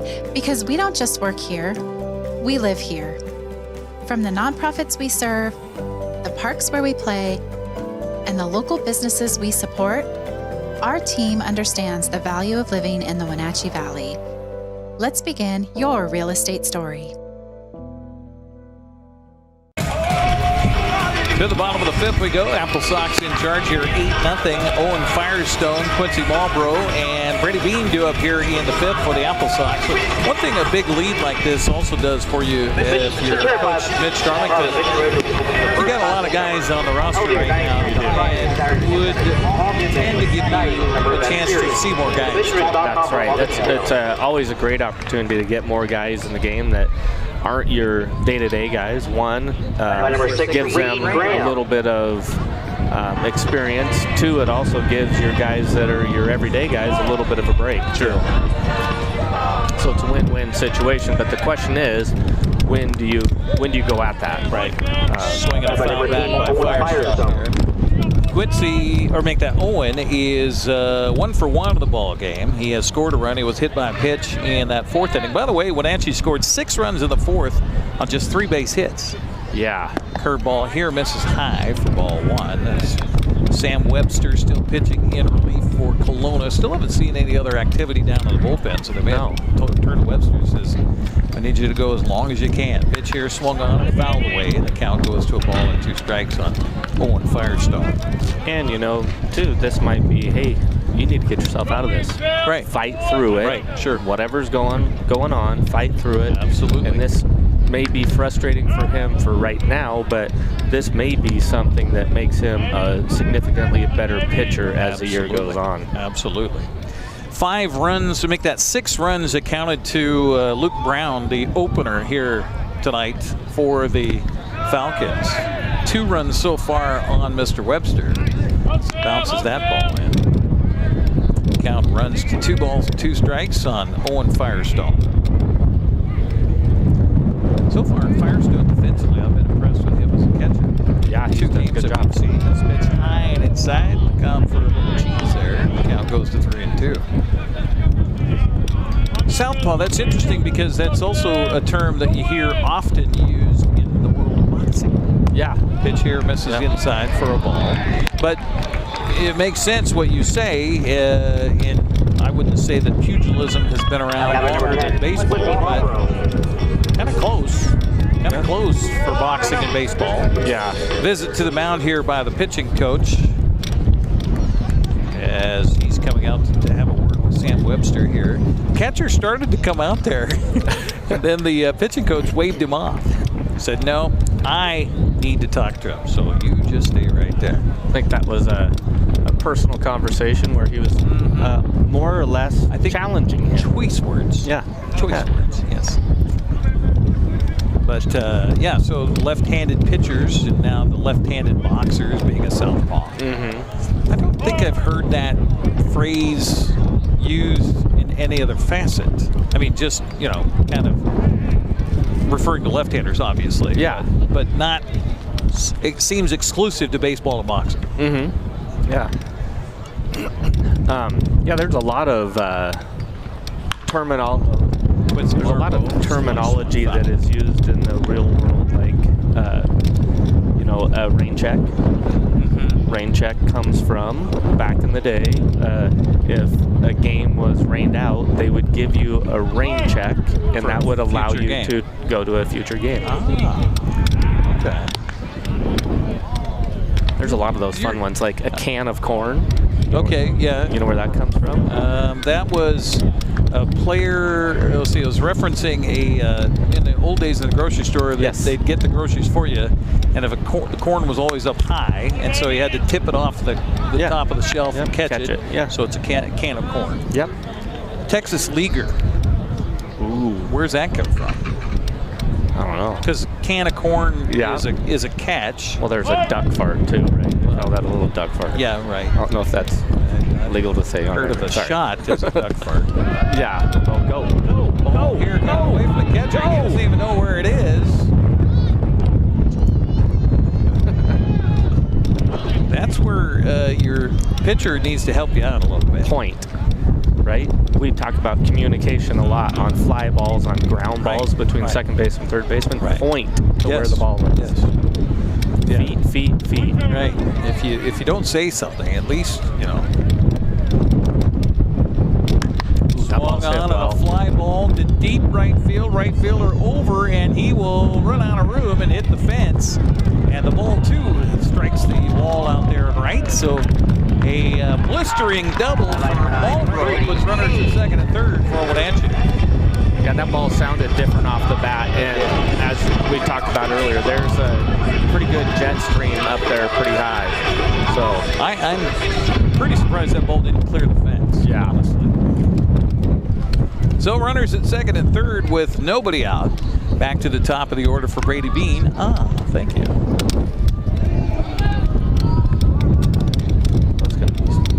Small enough? Got some we'll make them work. Microphone mufflers. Yeah, we got some help for the wind here. We have tape. Oh, wait, no, he put rubber bands. Here, there's a big rubber band. He's pretty smart. Pitch here is a little outside for a ball to Brady Bean, who's up for the fourth time here tonight. So Bean looks at ball 2 with first base open. Brady fresh off a 6:36 weekend for the Wenatchee AppleSox. Be a little careful with this guy. Even though there's nobody out there. Yeah. You almost walk him. Pitch here misses away from ball 3, and I would definitely walk him here.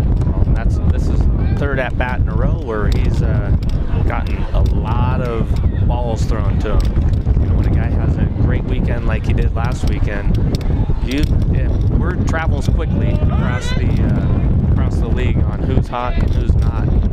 Obviously, it was well heard by Kelowna here that this guy's hot. So 3 walks in a row. Batting number 11, Jack Parker. So Brady Bean will be the final batter that Sam Webster will see tonight.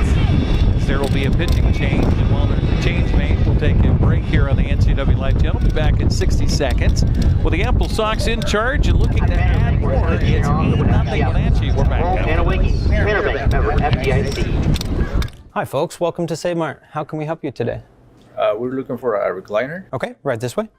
Go ahead and move this chase on the other side. We can move this lifetime warranty. Great, I want that one. I would like that one. That's a great choice. And I want this one as well. Okay. And I definitely want this one. You'll find it at Save Mart. Full service at a low, low price.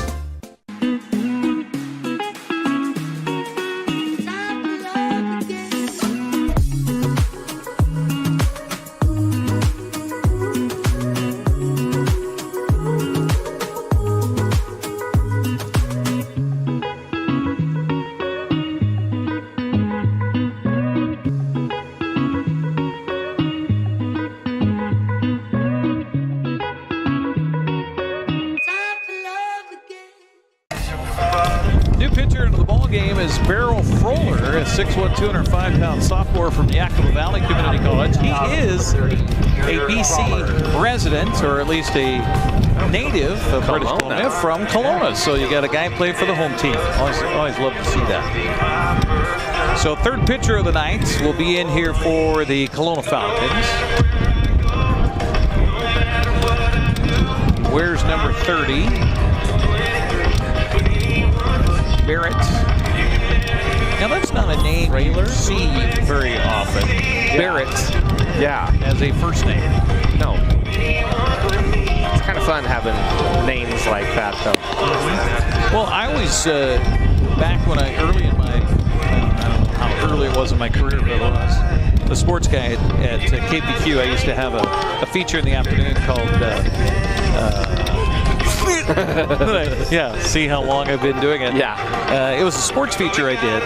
Timeout. It was called Timeout. Okay. And one time I did a timeout on Thank God for Sports, because if it weren't for sports, I mean, think of tennis and all the names that have to be pronounced in tennis, and all the languages and cultures where they come from and everything else. And so that was the whole theme of my feature one time was Thank God for Sports, because Martina Navratilova, I would never know how to pronounce that had it not been for sports. Well, and there's a lot of basketball names now, Duke, too. The Duke, former Duke head coach. Krzyzewski? Yeah, Krzyzewski, Mike Krzyzewski. First pitch here from Frailer is high and inside for a ball. 1-0 the count here to Jack Barker, who is up for the fourth time tonight. He's got a base hit and a run scored. He's got the bases loaded. The next pitch misses for a ball. 2-0 the count here as the Falcons are on their third pitcher of the night. And the 2-0 pitch is swung on and missed. He was going after that one, and the count goes to 2-1. That was one thing for my wife and I when we were deciding names of kids. Both being teachers, it's really difficult. I learned that from my daughter, too, who, by the way, congratulations to my daughter and son-in-law. They just had baby boy a couple of weekends ago, so I'm officially a grandpa now. Nice. Happy about that. 3-1 pitch on the way here, swung on a chop foul. But when they were discussing names, I had a whole list of names for them. And we were talking on the phone. I said, how about this? And how about that? And how about this? My daughter is an elementary school teacher. Oh, yeah. And she goes, no, Dad, I know too many of those, and they're not good kids. Yeah. Backhand ball. Throw home, and he's safe at home, or he's out at home? He did. Okay. That was a decision over there by Dion at first base. On a beautiful pick. It was. It looked like he was a little bit indecisive on that, though, thinking, hey, I'm just going to take this bag, then thought, oh, I better go. So, again, communication before a play happens, right? So Firestone out at home on the fielder's choice. This pitch goes behind the base or the hitter, and sliding in safely on the wild pitch from third base on the play is Quincy Marlborough. The AppleSox extend the lead to 9-0. Second time Wenatchee scored tonight on a wild pitch with a runner at third base. Yeah, I had my name set on, I won't say the name, but my wife is like, no. I had a student named X, and that ain't happening. Okay. Pitch here, he is a little outside for a ball. So we actually named our daughter after a kid that I had the same birthday as, and I coached him in football, basketball, and baseball. 4 years in baseball, 3 years in football. Fly ball to right field here in foul territory, and a long run for Slater. They'll make the catch, but the AppleSox tag and score another run here as trotting home on the play was Brady Bean. So give a sacrifice fly and an RBI for Noah Fields. He's got 3 ribbies on the night, scored a couple of times. Not a bad night for him. Jack McWilliams now steps up. Wow. So yeah, I had him in class a couple times and coached him multiple times, and again, we shared the same birthday, and so we decided, boy or girl, Dylan. Gonna be named Dylan. So, like that. Yeah. And then Camden because of Camden Yards. Yep. So, I remember you telling me about that. Yeah. 0-1 the count here to McWilliams, and a swing and a miss here by Jack.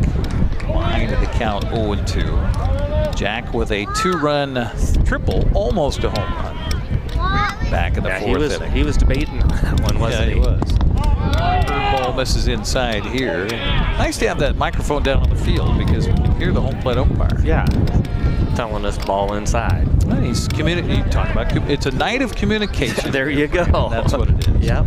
1-2 the count as Froehler delivers and inside and plugs him on the hip pocket. And so McWilliams, not happy about that, will undress partially and head down to first base. Second AppleSox batter being hit by a pitch here in the ballgame. So the struggles continue for Kelowna.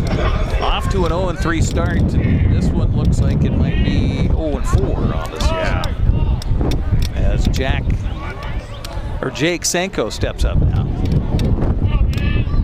You know, it's never fun getting hit by a pitch, but when you're down in the count, 1-2, yeah, it's okay. Yeah, you take that. Sanko fouls the pitch off here, so he's behind 0-1. By the way, Baltimore leads Seattle in the bottom of the 5th inning, 2-1. Orioles have certainly had their struggles so far this season. Speaking of Camden Yards. Yes.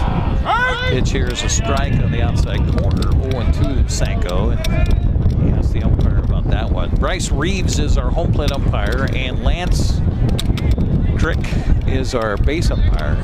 Pitch on the way, swung on and fouled, so he stays alive at 1-2. You know, here's a situation where you might want to send your runner Jack here, just because you got an 0-2 count. Yeah, but don't make it easy on him. At the same time, pitch you're up by 10 runs. So right field line and out of play. Yeah, 10-0 AppleSox on top here.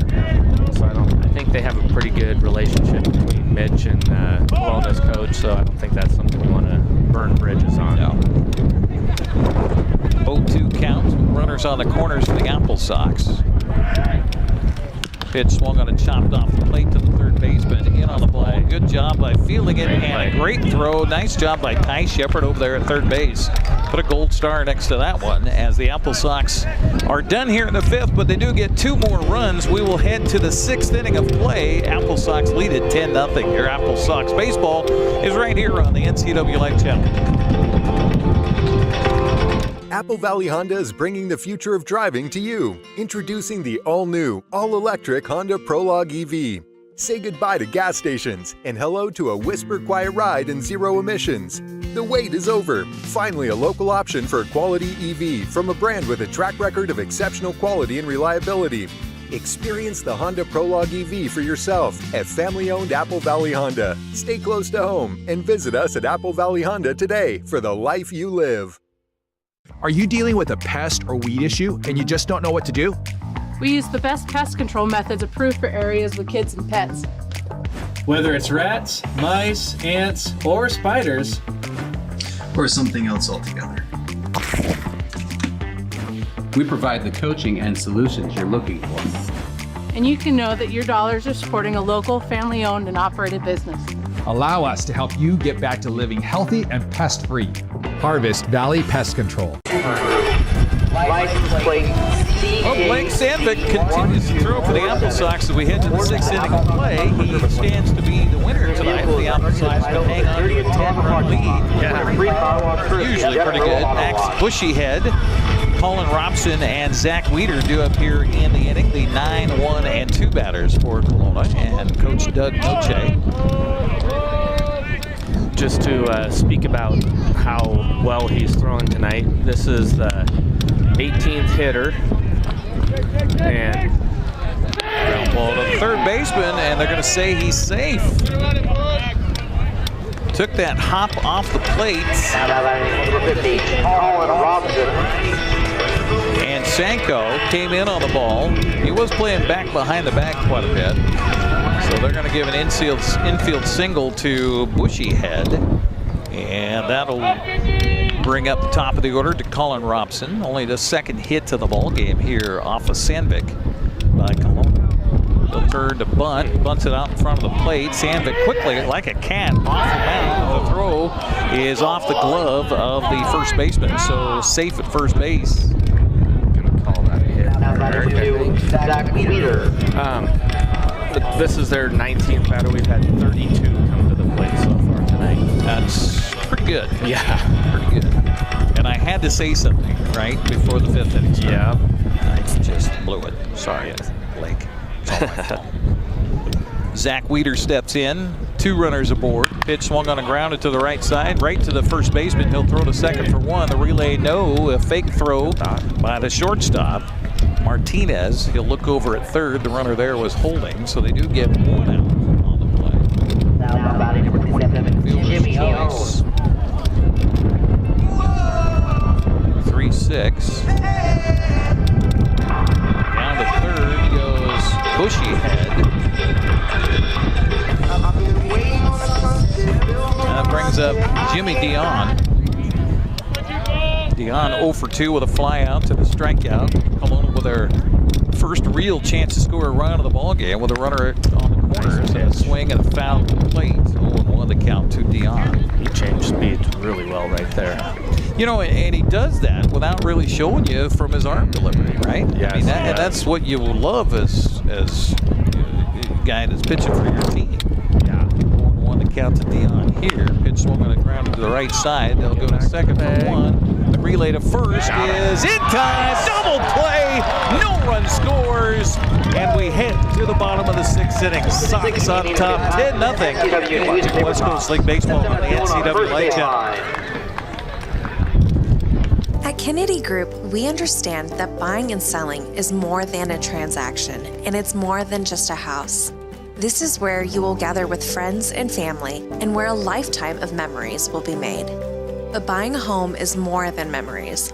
Oftentimes, it's your biggest financial decision. The agents at Kennedy Group understand this and provide real estate advice based on your goals and dreams. Call us today, and let's find your happy place. Celebrate the class of 2025 with the NCWLIFE channel. Tune in for live coverage of Eastmont and Wenatchee's ceremony Friday, June 6th, starting at 6 p.m. Coverage is sponsored by Dick's Heating and Air Conditioning, Latimer Integrative Chiropractic and Rehab, Merry Maids, Together for Youth, Wenatchee Valley College, and Wenatchee Valley Dispute Resolution Center. Join us for live coverage of Eastmont and Wenatchee's graduation Friday, June 6th on the NCWLIFE channel. Thanks for joining us here on the NCWLIFE channel as we head to the bottom of the 6th inning. AppleSox in charge here 10-0. Looks like Mr. Barrett Froller will continue to pitch here for the Kelowna Falcons. Wenatchee on top. If you're just joining us, Wenatchee got off to a good start to the ball game at the bottom of the 1st inning on a 2-run home run by Noah Fields. Wenatchee would bat around in the 4th to add to that 2-run lead. In fact, they'd score 6 runs on only 3 hits. It's been a tough night for Kelowna on a pitching mound. They've had a lot of walks and hit batsmen here tonight, but also some choice batting as Jack McWilliams came through with a big hit in that 6-run 4th with a 2-run triple. Wenatchee just added 2 more in the bottom of the 5th. We'll try to add some more here in the bottom of the 6th. So 10-0 Wenatchee on top of the Kelowna Falcons here in Game 1 of this 3-game series. You know, we've talked a lot about how well Blake Sandvik's been pitching, and you saw him hustle over there to first base on that last play, the 3-6-1 double play, and I don't know if you saw it, but he put out a big old fist pump and preserved his shutout, so through 6. So he's doing everything out there on the mound today for him. Always love a pitcher that can feel his position and then help out defensively on a play like that for sure. Yeah. And that's just heads up. That's just a smart baseball play. Pitch swung on a foul out of play on the first base side. And the count goes to a ball and 2 strikes here on the leadoff man for the AppleSox here in the 6th, Cade Martinez. Cade is 1 for 2 tonight with a base hit. He's got a strikeout walk in his last plate appearance in the 4th. Actually appeared twice in that 4th inning.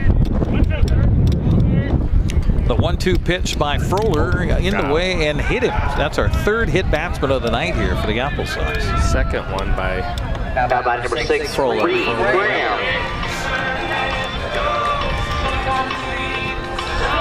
On the website for the West Coast League, the original starter that they had posted was Gio DeGrule, who was a scratch or at least a change, or maybe he wasn't going to pitch no matter what. But I was kind of excited because he's from the Netherlands. Oh, yeah.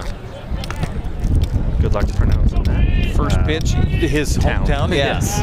Yeah, I was going to ask one of our friends in the studio about that. Pitch here, swung on a foul away. The count goes to a ball and a strike. Reed Graham.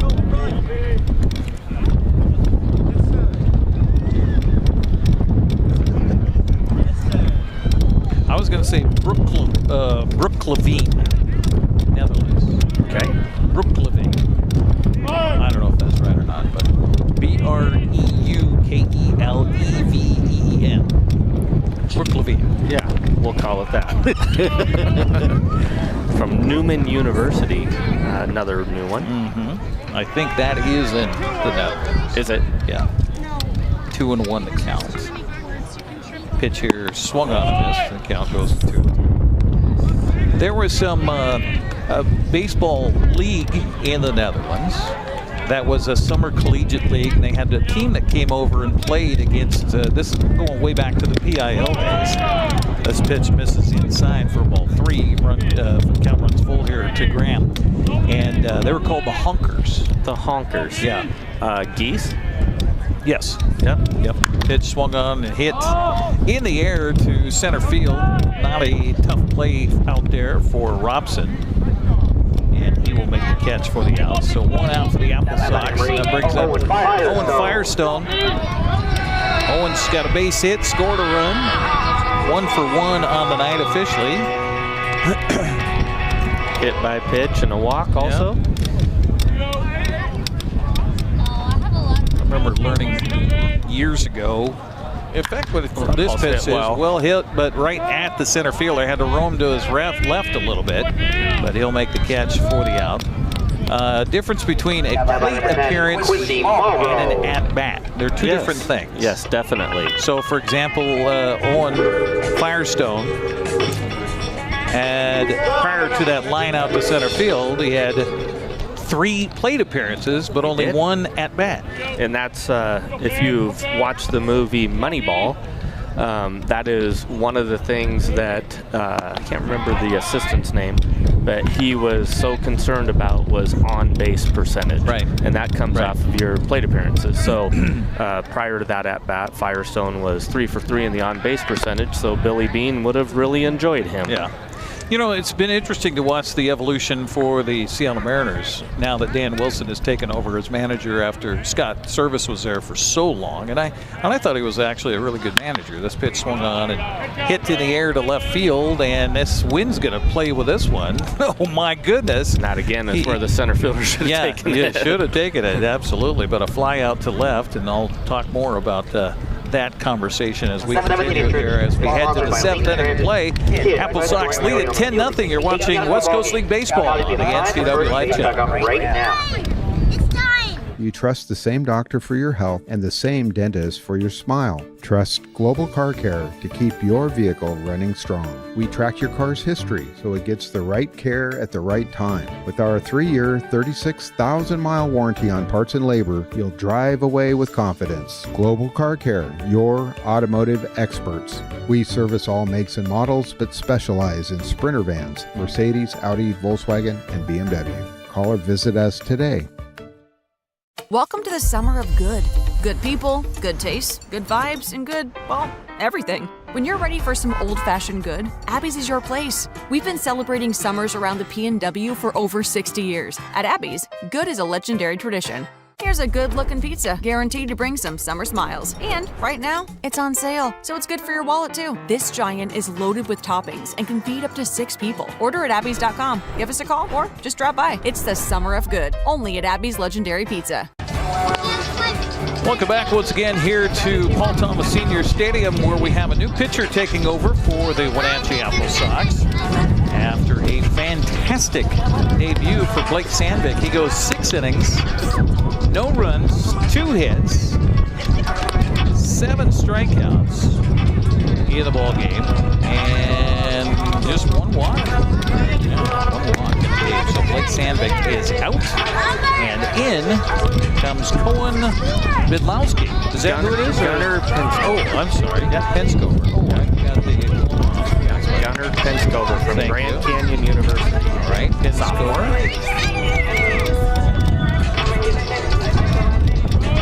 Out of Phoenix, Arizona, originally. Sophomore at Grand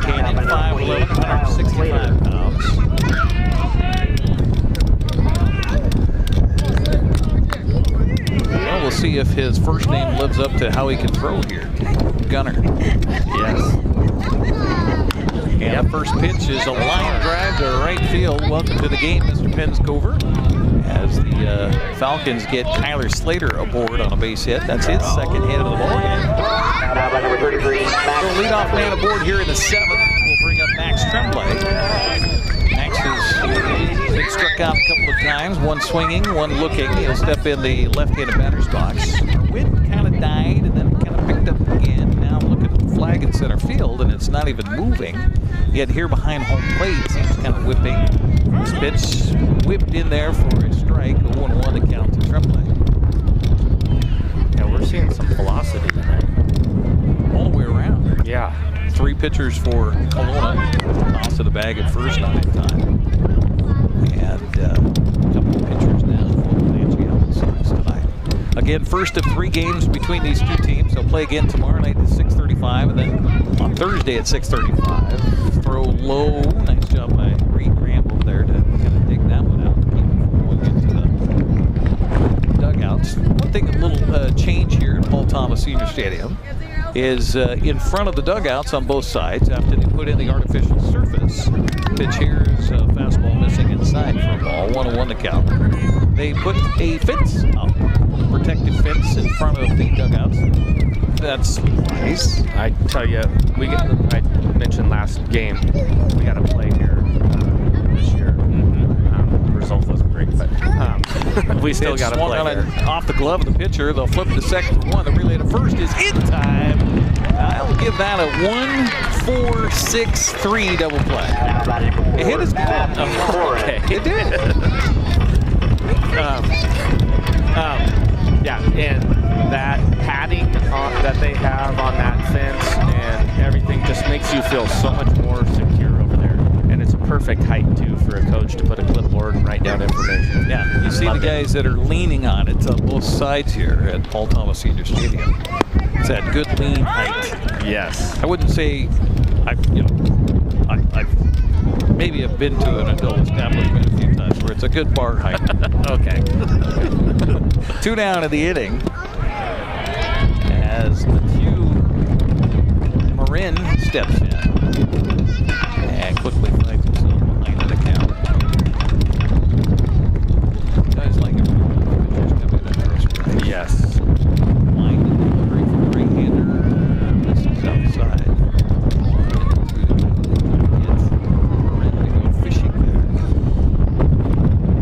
Spot to miss. Now he should come inside with some sort of pitch here. 1-2 delivery is a check swing, and they check down to the first base. Umpire says nope, didn't go. So the count goes 2-2. That was a live fastball there. Boy, that was. Yeah, we are seeing some speed. Yeah. From these arms for the AppleSox tonight. A 2-2 delivery. Swung on a miss.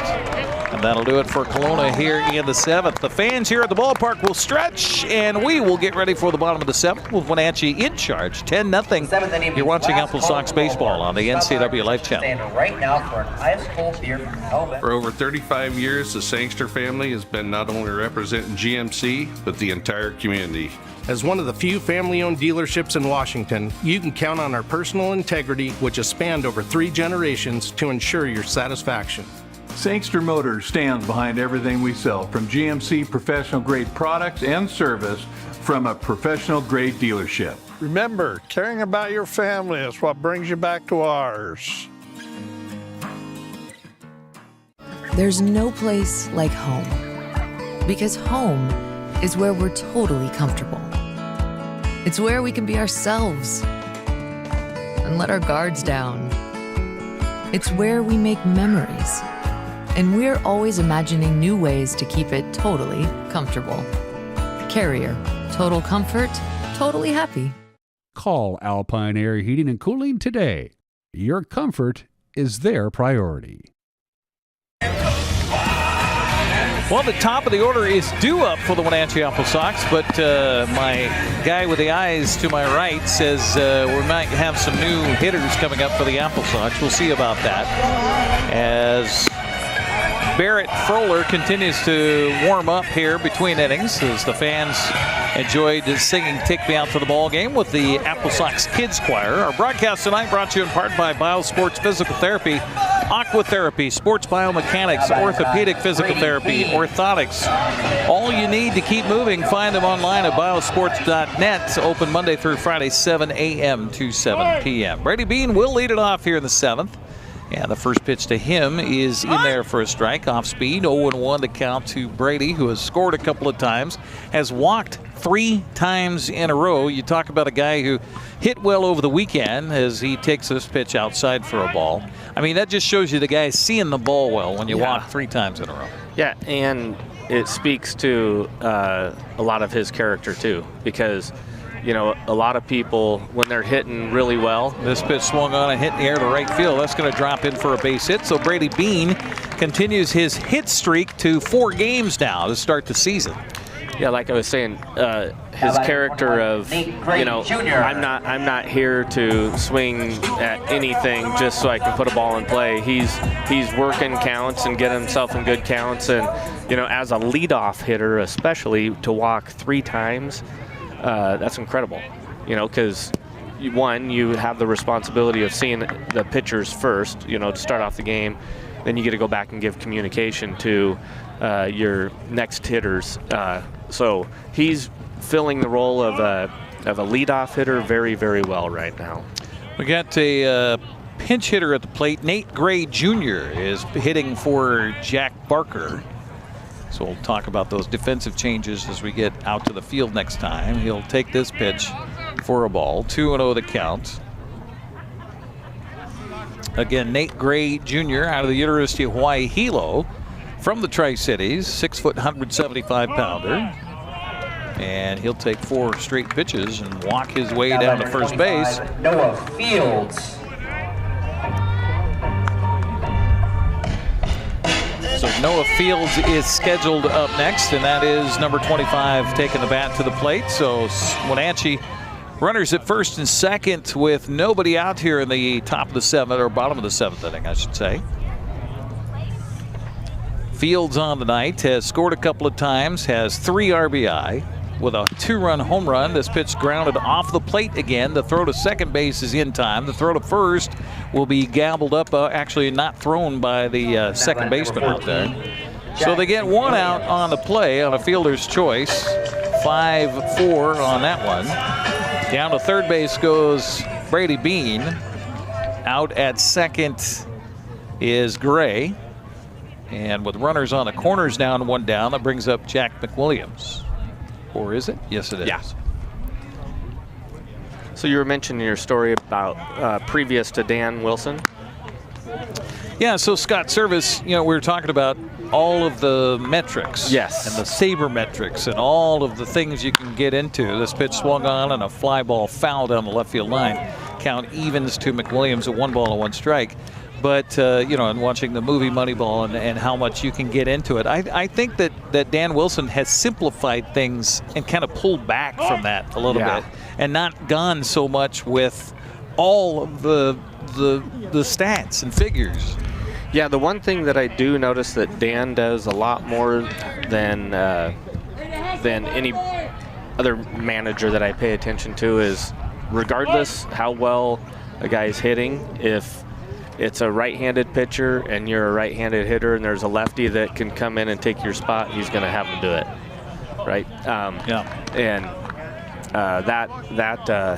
that sometimes I wonder if that's the best thought process. You know, when Polanco was hitting so well and not hitting from the right side, they would pull him if a right-handed pitcher would come in. Excuse me, a left-handed pitcher would come in. Right. So, but who was the big guy from Eisenhower High School, Washington State University in Moneyball? Remember that? Oh, the guy that everybody thought was not washed up and done. Scott Hatteberg. Oh yeah, Hatteberg. Yeah. Yep. Eisenhower High School, Washington State University. Taking a catcher, making him a first baseman. Yep. Pitcher's inside for ball 4 to McWilliams. And the statement was, he gets on base. That's why that's why it refreshed his Major League Baseball career. That's right. Came through with the home run and extra innings to break the record of consecutive wins for the Oakland A's at the time. Swung on a base hit right up the middle here. 1-run scores. AppleSox probably could have gotten more than that, but when you're up 10-0, you don't try to rub it in. Brady Bean comes home to score and give an RBI to Jake Sanko. Another new pitcher coming in, looks like.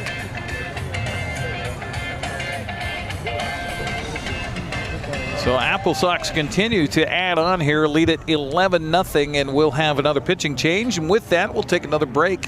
Come back after the 60-second timeout. You're watching AppleSox Baseball and the West Coast League on the NCWLIFE channel. Get a great deal on making the most of every property. The Kubota commercial landscape lineup is built to do more. From the RTVX utility vehicle to the Z700 mower to the SVL track loader. When your reputation is on the line, you need equipment that doesn't let you down. Right now, bring home select Kubota equipment for 0 down, 0% APR for 48 months, or save up to $4,000. Tacos Chava has something new. Customers at Tacos Chava say it's the best Mexican food around. Nachos, enchiladas, tortas, ensaladas, and introducing camarones in many styles. You'll love the fresh salsa bar with so much selection. Are you ready for Tacos Chava? Find them at 2 great locations, the Wenatchee Valley Mall and Eniac. Tacos Chava, tan delicioso. New pitcher on the mound for the Kelowna Falcons is Dylan Greeno, and I cut off his last name on the roster here. I think I heard him say Greeno Graham, 6'3", 195-pound sophomore from Yakima Valley Community College. He is from Sheridan, New York. Yeah. How about that? It's a circuitous route. Yeah. Sheridan, New York to Yakima Valley to Kelowna. Yeah. You know, he likes to travel. Happens a lot. Yeah. Greeno Groom. Greeno Groom, okay.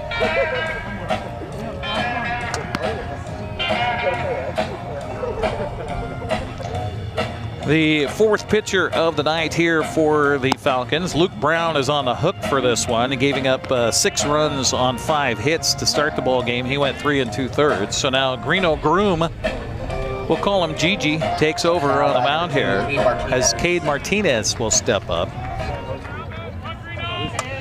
Cade has been aboard a lot tonight. He had a base hit, a walk, was hit by a pitch. We've had 3 batters hit by a pitch for the AppleSox tonight, and he'll swing at the first pitch here and hit it out to right field. It goes over the right fielder's head, and that's going to score a bunch as 1 run comes home, 2 runs come home, and now got somebody hung out to dry. And we got a runner hung out to dry here as having to try to come home was the runner at third base, and now he's tagged out. That's Jake Sanko who gets tagged out because aggressive running by Cade Martinez. Hard to blame Cade. And in any situation, you're going to get a triple on that unless it's a situation like this. Again, you know, coach is being a respectful human being there and saying, hey, we got enough. Let's hold up. There's no reason to go triple and score 3 runs there. And Cade, being an aggressive baseball player, wants to get the triple out of that, and unfortunately didn't get it, but that's all right. So now 2 outs in the inning for the AppleSox, and 3 more runs are in. Give a couple of RBIs there to Martinez. I don't think that right fielder had the ball in his glove, did it? I think it just blew over his head. Yeah, I think he may have misplayed it a little bit due to the fact that the wind is still, I mean, it's still blowing. You look at the flag, it's not howling like it was earlier. But no, and it's not consistent either. So one ball can come to you and it doesn't move. Next ball comes to you and it moves 9 feet. This pitch is outside, and a check of a throw out to second base. No throw there. I think you said before the game that there might be some balls that fly out to right field. I was, expecting more than 1 home run, but we've had just the 1 so far. A triple and a double for the AppleSox, who have certainly hit well tonight. What is that? 10 runs, 11 hits, or 13 runs, 11 hits. Yeah. 3-1 to count now to 2-2 actually. Oh, is it 2-2? Yeah. Okay, sorry about that. I see on the scoreboard it says 3-1, but the umpire Thanks just for gave us backing me 2-2. up there that the Yes. scoreboard says 3-1. Yeah. Oops. Okay. I'll have music there.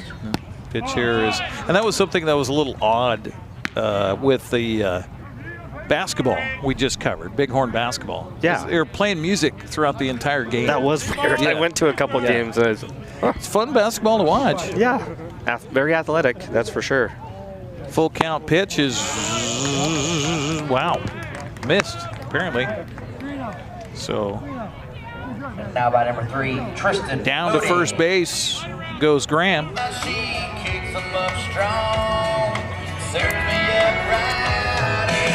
we got a pinch hitter here for the AppleSox. As coming in will be, well, I've got him as Caden Mitchell. Is that what they said? See up there, Tristan Moody. Okay. Or Mooney. Pitch swung on, grounded to the first baseman. Tough play over there. And a good job by Greeno Groom to cover the bag, and the AppleSox retired here. And yeah, Tristan Mooney. Okay, Tristan Mooney up there for the AppleSox, and he's gone, and so too are the Sox. But they do get 3 runs here in the 7th. We'll head to the 8th inning with Wenatchee in charge, 13-0 here on the NCWLIFE channel. Les Schwab changed the tire game more than 70 years ago. Today, we still believe you should get more from less. Like more hustle, less hassle. More of the best service around, less of the runaround. Because we include America's best tire warranty in every tire we sell. So you get more unbeatable warranty, less charging you extra. It's why we're more than proud to say, you get more from less. Celebrate the class of 2025 with the NCWLIFE channel. Tune in for live coverage of Eastmont and Wenatchee ceremony Friday, June 6th, starting at 6 p.m.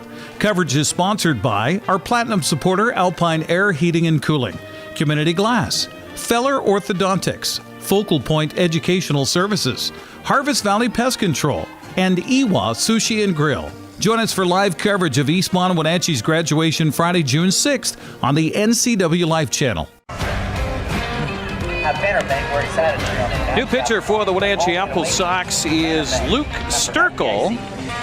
Wenatchee Valley College. I said there you go. Wenatchee Valley College out of Ellensburg, a 6'1", 190-pound sophomore, will take to the mound on a mound he's very familiar with, you would assume, after playing at WVC this spring. Number 30, Luke Sturkle. And we also probably have some other defensive changes here. It looks like, did Mooney stay in as our catcher? Can't tell if that's Owen or if that's number 3 or number 8 behind the plate. That's 3. Okay, then that was our pinch hitter that came in and batted moments ago. We probably have some other defensive changes as well, so I'll depend on your young eyes to find exactly. Tristan Mooney now the catcher.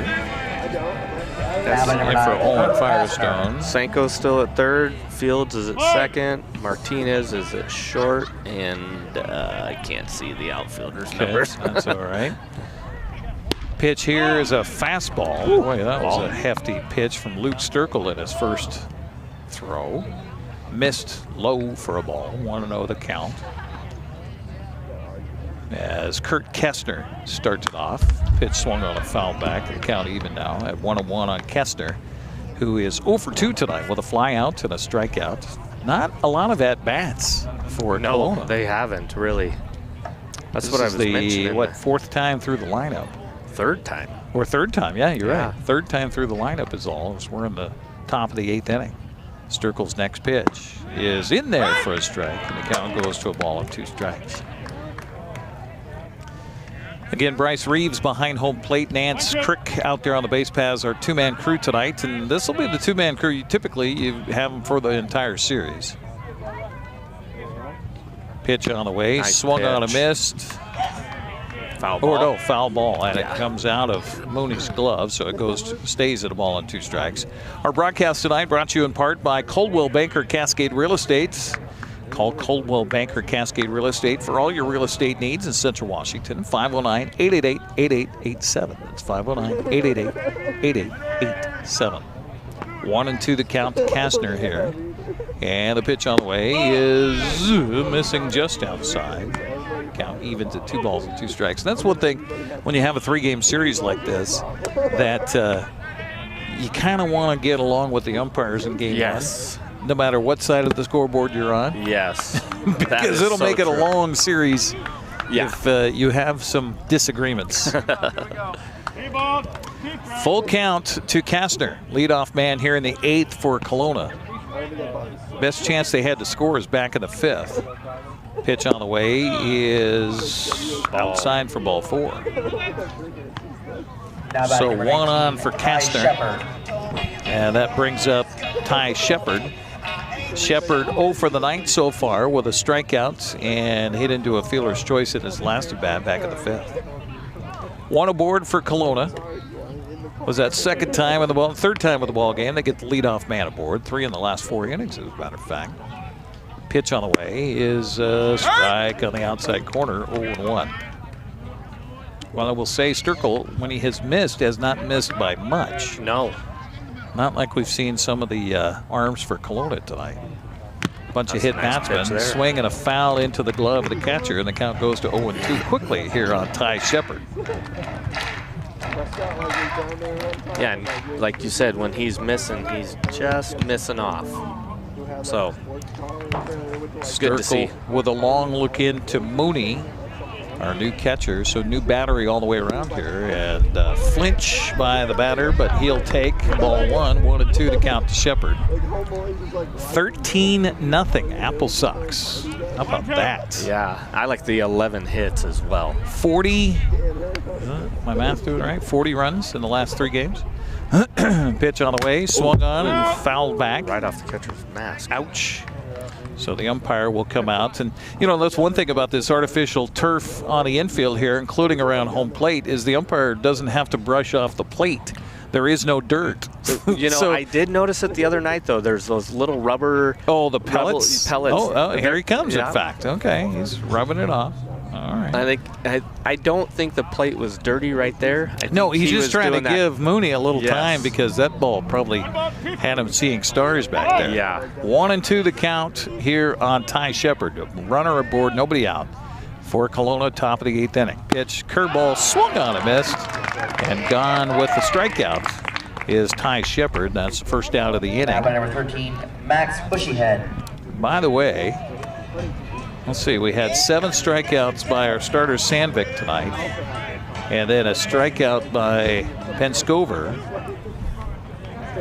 and now a strikeout here, so almost 8 approaching strikeouts? Double-digit strikeouts tonight for the pitching crew. Swing and a miss. Speaking of strikes, 0-1 the count here to Bushyhead. 1 for 2 tonight with a strikeout looking and then a dribbler up the third baseline back in the 6th. Infield single. And the pitch on the way is off the catcher's glove, and the runner's going to hold at first. And the count now even to Bushyhead at 1 ball and 1 strike. Broadcast here on the NCWLIFE channel also brought to you by Global Car Care. Your vehicle is their #1 priority. Diesels and European cars are their specialty. Pickup and drop off available too. Stop by their website at globalcarcare.net. Good pitch. Strike called by our home plate umpire Bryce Reeves. Count goes to 1 ball and 2 strikes. You know, we made mention of how nice the field looks, and when I went down to get the lineup cards from the Kelowna coach, he said he was talking to one of his players about, hey, how does the field play? Meaning, like, how are the hops off of the infield, you know, because it's different than last year. And we had a little communication. He's like, oh my gosh, I hated coming here because the field just gave us so unpredictable hops. Yeah, that's true. Talked about how the second baseman that's now playing at Oregon State, and how he's going to be a first-round draft pick, and he had multiple errors at second base, and that's not like him. So. Right. 2 down in the inning on another strikeout here by Sturkle in relief. Back to the top of the order for Colin Robson. Robson in the left-handed batter's box, facing the right-hander on the mound for the AppleSox, and the pitch is bouncing in. Nice stop by Mooney, and the count 1-0. We're in the top of the 8th inning. Wenatchee, your score, your screen is correct. 13-0. Wenatchee on top. Scoring 2 runs in the first, 6 runs in the fourth, 2 runs in the fifth, and another 3 runs in the 7th. Strike here, and count even to Robson at 1 ball and 1 strike. Bunt single for Robson back in the 6th, so he's 1 for 3 tonight, with a couple of ground outs to the second baseman. Swung on here and hit hard. Tough play. And in the air, long run, and that's going to fall into no man's land out there. So that would not be considered a Texas leaguer. Because Texas leaguer I see as a little soft, line drive. Yeah, I'll give you that. It's a base hit no matter what. Yes. So runners at first and second now for Kelowna, and that brings up Zach Weeder. Weeder 0 for the night with a pop in foul territory, a soft fly out, and a fielder's choice. This pitch misses outside for a ball. 1-0 the count. Normally speaking, AppleSox, we can probably assume they're going to hang on and win here. But game like this, coaches really don't like to talk after the games like this. So this pitch swung on a hit hard, but foul. Been a long night. It has 2 been more a long ahead of night. you. Let's get home is what they're thinking. Yeah, exactly. So. And it's not like it's a beautiful 80 degrees night. It's a little brisk here.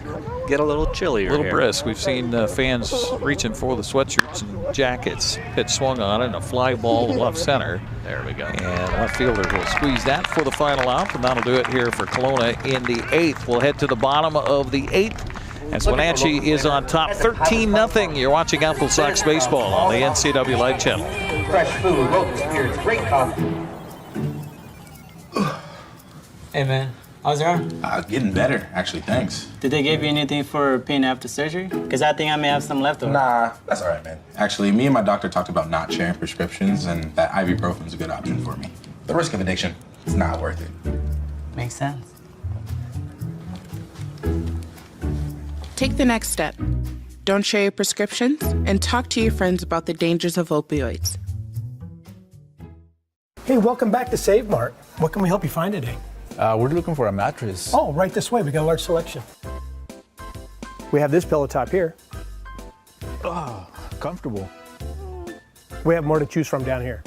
Oh. I think I have the perfect one over here for you. I guess we'll take this one. You'll find it at Save Mart. Full service at a low, low price. AppleSox baseball on the NCWLIFE channel, brought to you in part by Harvest Valley Pest Control. You can rest assured Harvest Valley Pest Control uses kid and pet safe materials around your home or office. Call Harvest Valley Pest Control today for your free estimate at 509-423-2207. That's 509-423-2207.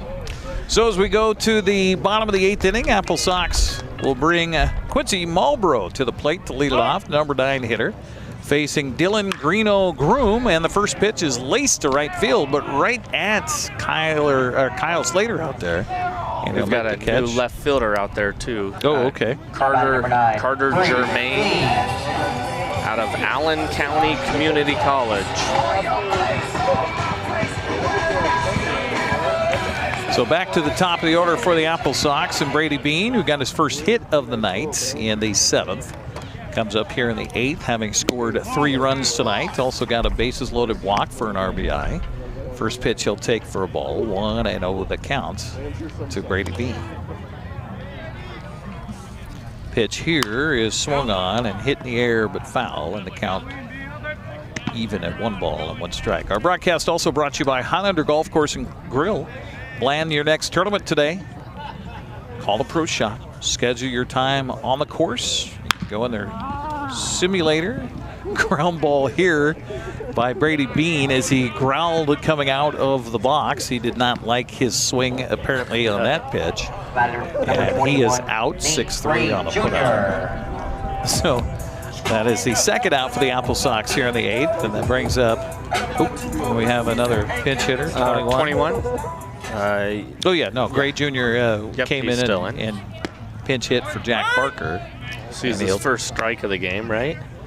Threw 4 straight the last at bat. He did. Yep, drew a four-pitch walk. His first at bat tonight. This pitch swung on a chop to the right side. Going to be a tough play. First baseman flips to the pitcher covering, and they say he's out. And I just lost my score sheet down underneath the bleachers here next door to us. So hopefully Marion's going to be able to help me with that. So 3-1 on the putouts. Thank you. Appreciate that. It wasn't my score sheet. It was my roster. All right, so that's it. As we head to the 9th frame, Kelowna needs 13 runs to tie it to send it in extra innings. We'll see if that happens. Coming up next on the NCWLIFE channel.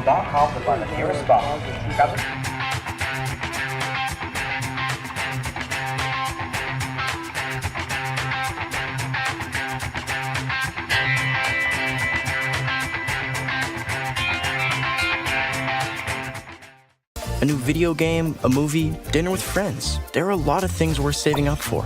Vapes aren't cheap, and buying pods over and over can stop you from affording things you want more.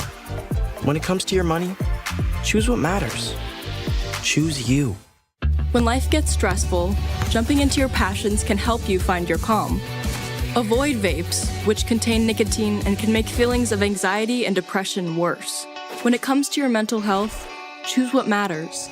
Choose you. What? That's not the... Welcome back once again here to Paul Thomas Senior Stadium as we have a new pitcher on the mound here for the Wenatchee AppleSox. And I just heard them announce that it was Joe Skyleman on the mound now for the AppleSox as he'll take over. We've got 23 as Max Mendez, but again, put an asterisk next to the roster because sometimes the jerseys will change right before the game. And Joe Skyleman, of course, out of Wenatchee High School. Yep. And Wenatchee Valley College, 6'2", 195-pounder, sophomore at WVC. So Skyleman will get his first shot in an AppleSox uniform to try to wrap things up here for Wenatchee. And Jimmy Dion will start things off here in the 9th inning. 13-0 Wenatchee on top here on the NCWLIFE channel.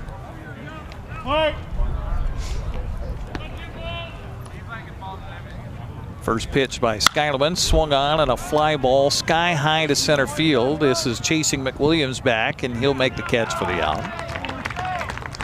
Of course, I assume that that's still McWilliams out there, but he's about, I think he's in the next area code. Because at least is how it looks here in the dying daylight of this June evening here in the Wenatchee Valley. Kyle Slater now steps up, and the second pitch by Joe Skyleman is a little outside for a ball. 1-0 the count. So Blake Sandvik goes 6 innings, no runs, 7 strikeouts, 2 hits, a walk. Here's a pitch call for a strike to Slater. Count even at 1-1 strike. So everybody else has gone an inning. Gunnar Penskover went an inning. No runs, 1 hit. Luke Sturkle goes an inning. No runs, 1 hit. And Skyleman with another strike. Count goes to a ball and 2 strikes here. Skyleman ready, and the right-hander's delivery on the way is a curveball. Strike 3 called, gone looking. Is Slater. 2 outs in the inning. Number 7, Carter Germain. All right, this is our left fielder. Came in last inning.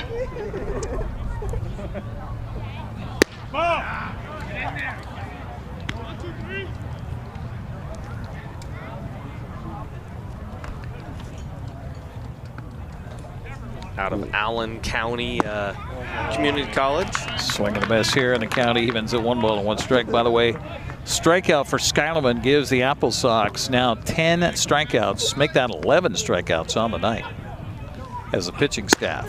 Fastball here. Man, I'll tell you, Wenatchee's been bringing the gas all night long. Yeah, and hitting spots. That's a thing that that's impressed me even more than the velocity, and the velocity's pretty good. Swing and a miss here. Kelowna down to it with 2 outs here in the 9th inning, trailing at 13-0. 2-2 the count. Wenatchee's Joe Skyleman trying to wrap it up for the AppleSox, and the pitch is a little inside. That umpire wanted to call that, didn't he? Stood up like he was about ready to He was about ready to pull the trigger on it. 3-2 count. And a swing and a miss, and that'll do it. The AppleSox pitching staff, fantastic here tonight as they get their second shutout of the season, and Wenatchee blows the doors off the Kelowna Falcons here in Game 1, 13-0. We'll take a break and come back, wrap it up next here on the NCWLIFE channel. The agents of Kennedy Real Estate Group are committed to providing the ideal client experience. We believe in the power of relationships. Why? Because we don't just work here, we live here. From the nonprofits we serve, the parks where we play, and the local businesses we support, our team understands the value of living in the Wenatchee Valley. Let's begin your real estate story. Highlander Golf Course and Grill, located in East Wenatchee, offers terrific views and challenging play for golfers at every skill level. From the golf course to the grill, you don't need to be a member to dine in style and play golf too. Highlander's well-groomed fairways and greens keep it difficult, yet friendly for your regular rounds of golf or a new destination for you and your out-of-town friends. Contact the Highlander Pro Shop today to schedule your tee time, outing, or tournament. Open 7 days a week, where everyone is welcome to play and eat. Well, the Wenatchee AppleSox get the big win tonight by a score of 13-0 over the Kelowna Falcons, and Wenatchee has found the spigot as far as turning on the offense. 10 runs on Saturday, 17 on Sunday, now 13 here tonight to open up this 3-game series and improve to 3-1 on the season, winning their 3rd straight. Yeah, it's hard not to win when you score, like you said, 40 runs in 3 games, but in those 3 games, our defense and our pitching has been phenomenal as well. I can't speak highly enough about how our pitchers tonight attacked the zone time after time after time. What did we have? 1 walk the whole game? Yeah. 1 walk the whole game, and that's it. We struck out 11, 12 guys. No, 2 walks. 2 walks. 2 walks, yep. Okay. So to do that in 9 innings is a pretty fantastic performance, and that all started off with Blake Sandvik. Yeah, Blake Sandvik coming out and just setting the tone early and often, and did a tremendous Congratulations to Blake. He gets the win here tonight in his debut. Goes 6 innings, no runs, 2 hits, 7 strikeouts, a walk. Meanwhile, offensively, a big 2-run home run. Really kind of set the stage for the AppleSox here tonight by Noah Fields, who was a last-minute addition to the lineup tonight. He was. Because of an illness in the clubhouse, and so he comes in. He just scores 3 times and has 3 RBI and the 2-run home run. Also a big 2-run triple for Jack McWilliams here tonight. He scored 2 runs. AppleSox up and down the lineup, just about everybody getting involved in the offense as they get the 13-0 win here over Kelowna. A reminder, they'll play again tomorrow night and on Thursday night at 6:35. We'll have our next AppleSox broadcast on the NCWLIFE channel a week from tomorrow against the Kamloops North Paws here at Paul Thomas Senior Stadium. On behalf of our entire crew tonight, thank you to Ethan Leonard back in the studios, our producers on site here as well. Our line producers have been Malcolm Whitehall as well as Tucker Wagner, and our camera folks, Dan Kuntz, Cagney Fox, Juan Sanchez, and Eli Ginter, and of course our production assistant, Marion Granstrom. On behalf of Brandon Schmidt and I'm Eric Granstrom, thanks for watching AppleSox Baseball on the NCWLIFE channel. Sox win it 13-0. Have a good night, everybody. Spy Busich. Thanks for watching Wenatchee AppleSox Baseball right here on the NCWLIFE channel. Tonight's broadcast was sponsored by our Platinum supporter, Alpine Air Heating and Cooling. Also by Abby's Pizza, Apple Valley Honda, Biosports Physical Therapy, Caldwell Banker Cascade Real Estate, Global Car Care, Harvest Valley Pest Control, the Highlander Golf Course and Grill, the Kennedy Real Estate Group, Les Schwab, Sangster Motors, Save Mart, Tacos Shava, Together for Youth, Valley Tractor, and Alpine Air Heating and Cooling. This has been a special presentation of NCWLIFE Channel Sports. We now return you to normal programming already in progress. So the AppleSox will advance